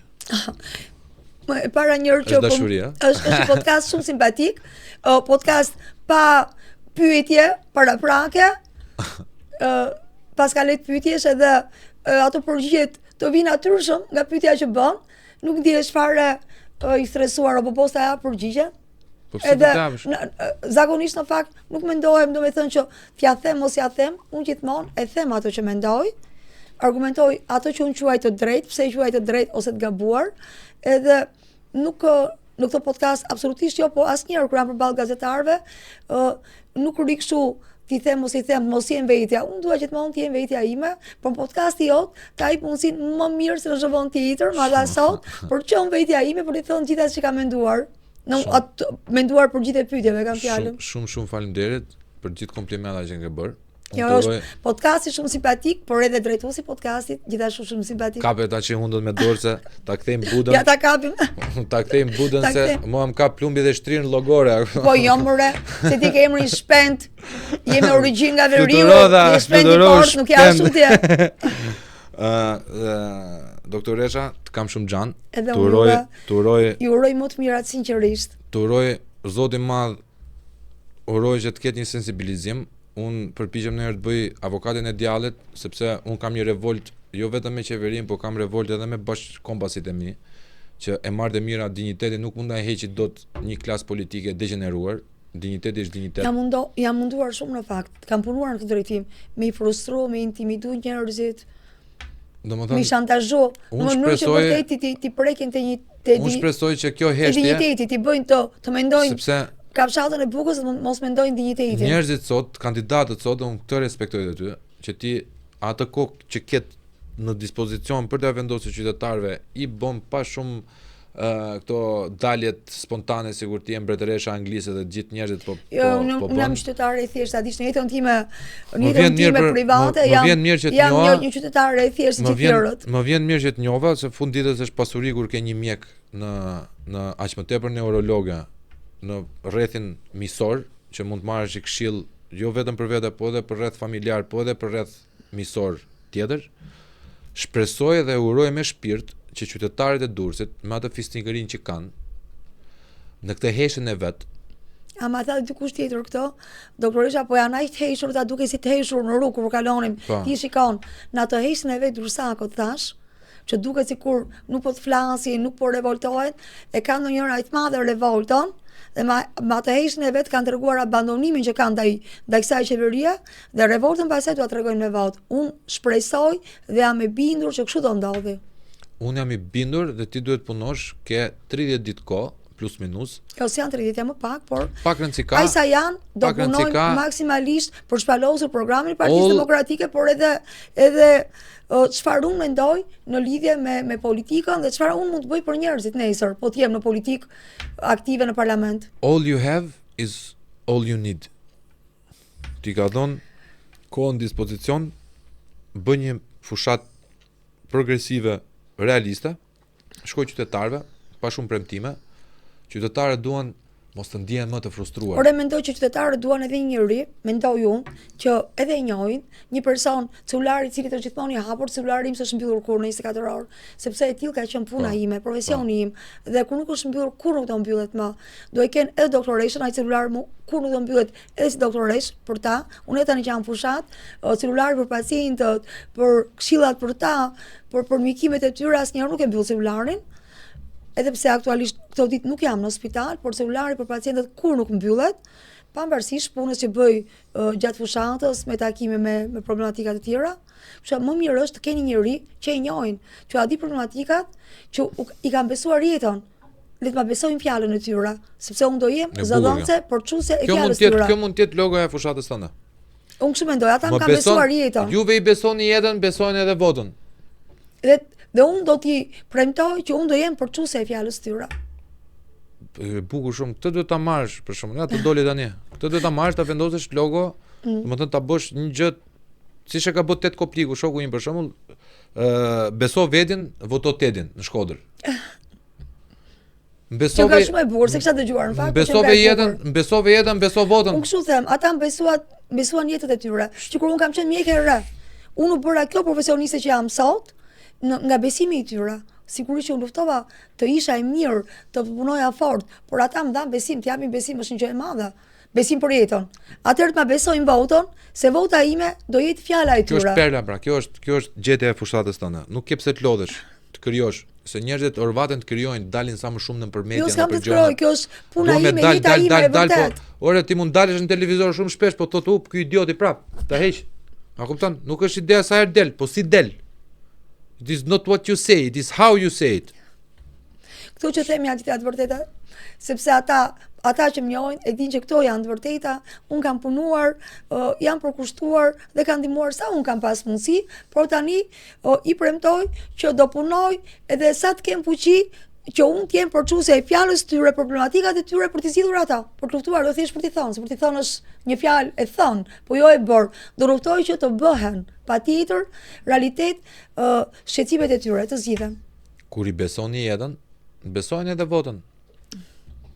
Se po të thoshim të kundërtën, kur i besove votën, besoj edhe jetën, do thosh o gash, elshove ka fazin e ti, se plumët i pas ke elshu. Po kur I shkoni zyshës, mire kam, se unë kam fiksim do të më zysha. Zysha më thonë studentët të thashë edhe ata... Kur I vete doktoreshës zyshës, edhe I thua dale se më ka ik truri, edhe të bon ato të veta që të sjell një slla, pa ilaçe, besoj edhe votën Allah. Studentët kanë qenë një stimul këtë periudhë, që më thonë që po zysh ti duhet jesh, duhet shkosh. Votoni pra, jo vetëm duhet tiki, votojni, se sikën do të pash. Jo, ma thonë duhet shkosh në parlament. Ne nuk kemi fuqi me vjedh votat studentët dashur. Duhet shkosh në parlament. Nuk kemi Rama. Duhet shkosh në parlament që ne të rrinë këtu, se unë I them, ju do rrini këtu se ato bëhen specialistë mjekësia, ju duhet rrini këtu, ju do bëni më të mirë se ne, ju do rrini këtu, më thonë, zysh duhet shkosh në parlament, ta ndryshojmë situatën që ne të rrimë këtu. Shtabit dhe Partisë Demokratike në Durrës keni thirrje për të bërë? Është një ekip shumë I mirë në fakt, që mundohemi të punojmë dhe si ekip pa diskutim, për pasaj të cili ka shtabet e veta dhe ato programet e veta si kandidat më veta. A është duhet I them që ne të mos kemi asnjë lloj intimidimi e asnjë lloj humbje besimi nga ato që dëgjojmë, dëgjose po shpërndajnë lek, dëgjose po shantazhojnë, të mos e kemi fare këto nga këto fjalët, se në fakt kur I takojmë njerëzit, unë nuk I shoh kur I kam përballë, kur I takoj aq të intimiduar, aq të shantazhuar, por kundrazi, ndonjëherë më thonë me zot të lartë në rrugës, ndonjëherë ngrinë gisha të lartë më thonë fitore, dhe kur I takoj nuk janë mos I dikur, kjo është sinqerisht. Para 4 vitesh para 4 vitesh me sinqeritet njerëzit kur ishin më kshu, tani I thash ka ardhur ndoshta zemrimi ku s'mban më dhe e shfaqen hapur. Kjo më bën ndjej mirë. Unë mendoj se ka ardhur koha të zhdukim qelpsirat. Duhet ta ndryshojmë. Është një qeveri antiqytetare. Qytetare Antikombëtare me shpopullimin me gjitha. Doktoreshën e gjenin Durrës për ditë në shtab elektoral, në çdo zonë elektorale të qarkut, aq sa ka mundësi. Po në çdo zonë, do vazhdoj të shkoj në çdo zonë. Ju takon pa premtime megalomane, pa premtime sikur është presidentja e botës. Ato që ditë bëj I ka treguar, ato që do të bëj mund t'i paramendoni nga aftësitë që ka pasur për të bërë ato që ka bërë. Kështu që tregoni për herë të parë, ndoshta në jetën tuaj, tregoni racional. Vota nuk I jepet atij që qesh më bukur dhe gënjen më bukur, po vota I jepet atij që bën punën dhe flet më pak. Ai që bën punën dhe flet shumë është vetëm shpendit e podcastit që e ka me të folur. Tjerët duhet punojnë vëlla. Ndonjëherë më thonë që dëgjoj doktoresha se si për politikë si je shumë bardezi. I thua gjëra shumë hapur, edhe duhet jesh më gri. Po I kemi parë këto eminencat gri politikës. Po do shkojmë dhe ne që jemi ndryshe, kemi bardezi. Këshillet e pas kanë dhënë bardezi edhe boju gri. Pak e jep ngjyra. Jo, më kanë thënë që nuk je fare të gria e politikës. Po përgjigja ime është që kemi parë këto eminencat gri të politikës, të këtyre viteve çfarë na bën. Më mirë një që I thotë gjëra troç, të vërteta siç janë, lufton për të ndryshuar ato kur janë të mira, kur janë zezat I bëjnë bardha, jo të bëjnë gri. Zysha do t'i përshëndesim çik pacientët e she? Në Në një dalje tjetër, Zysha mund ta gjeni kudo në çdo lloj media. Edhe gjithë qytetarët e Durrësit, përshëndetje për të gjithë, urimet më të mira për të gjithë dhe mbi të gjitha, I them, u kërkoj të dalin masivisht të ndryshojmë realitetin të cilin po e vuajmë gjithë. Kurse unë vazhdoj të them, te kutia 2, e dyta në rënditje, tek kolona e parë që është njëshi, mrena katrorit X-in, Edlira Harizi Shemsi, votojni dhe nuk se keni hedhur votën kot, se Zysha mbase kritikohet që është bardezi, po këta bardezit janë ata hundleshët që I dalin kryetarit kundër dhe nuk e hedhin votën për tregti. E keni garanci këtë. Njerëzit me karakter janë pak të vrazhd, kurse ata pa karakter ju qeshin ditën dhe ju qajnë natën, apo është e kundërta. Ju qeshin natën dhe ju qajnë ditën.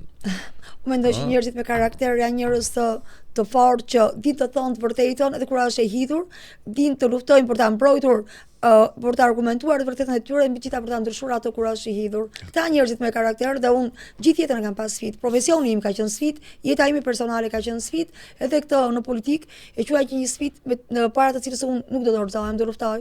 Thuaj pak edhe njëra të lutem atë motën se e gjetëm bukur. Që më kanë besuar jetën. Po. Për atë e ke. Drejto te kamerat lutem. Po. To. Po. Ju më keni besuar jetën tuaja, unë kam shërbyer dhe kam ndihmuar për t'ua besimin tuaj për t'u justifikuar në gjithë këto vite dhe tani ju them prap, unë do justifikoj besimin që do më jepni me votën tuaj. Kaloj tek unë, lutem, e dini vetëve, shpend gashi, miraton këtë lloj mesazhe. Zysha, shumë faleminderit që më ardha. Faleminderit juve. Që vërtet kënaqësi. Të pres herë tjetër edhe nuk takoshim takimin tjetër. Nuk e di pse, nuk e di po ka ikur goxha kohë, nuk e se s'ka ikur kohë. Nuk e di sa të dukur ty. Mu duk mirë. Mua dhe mua.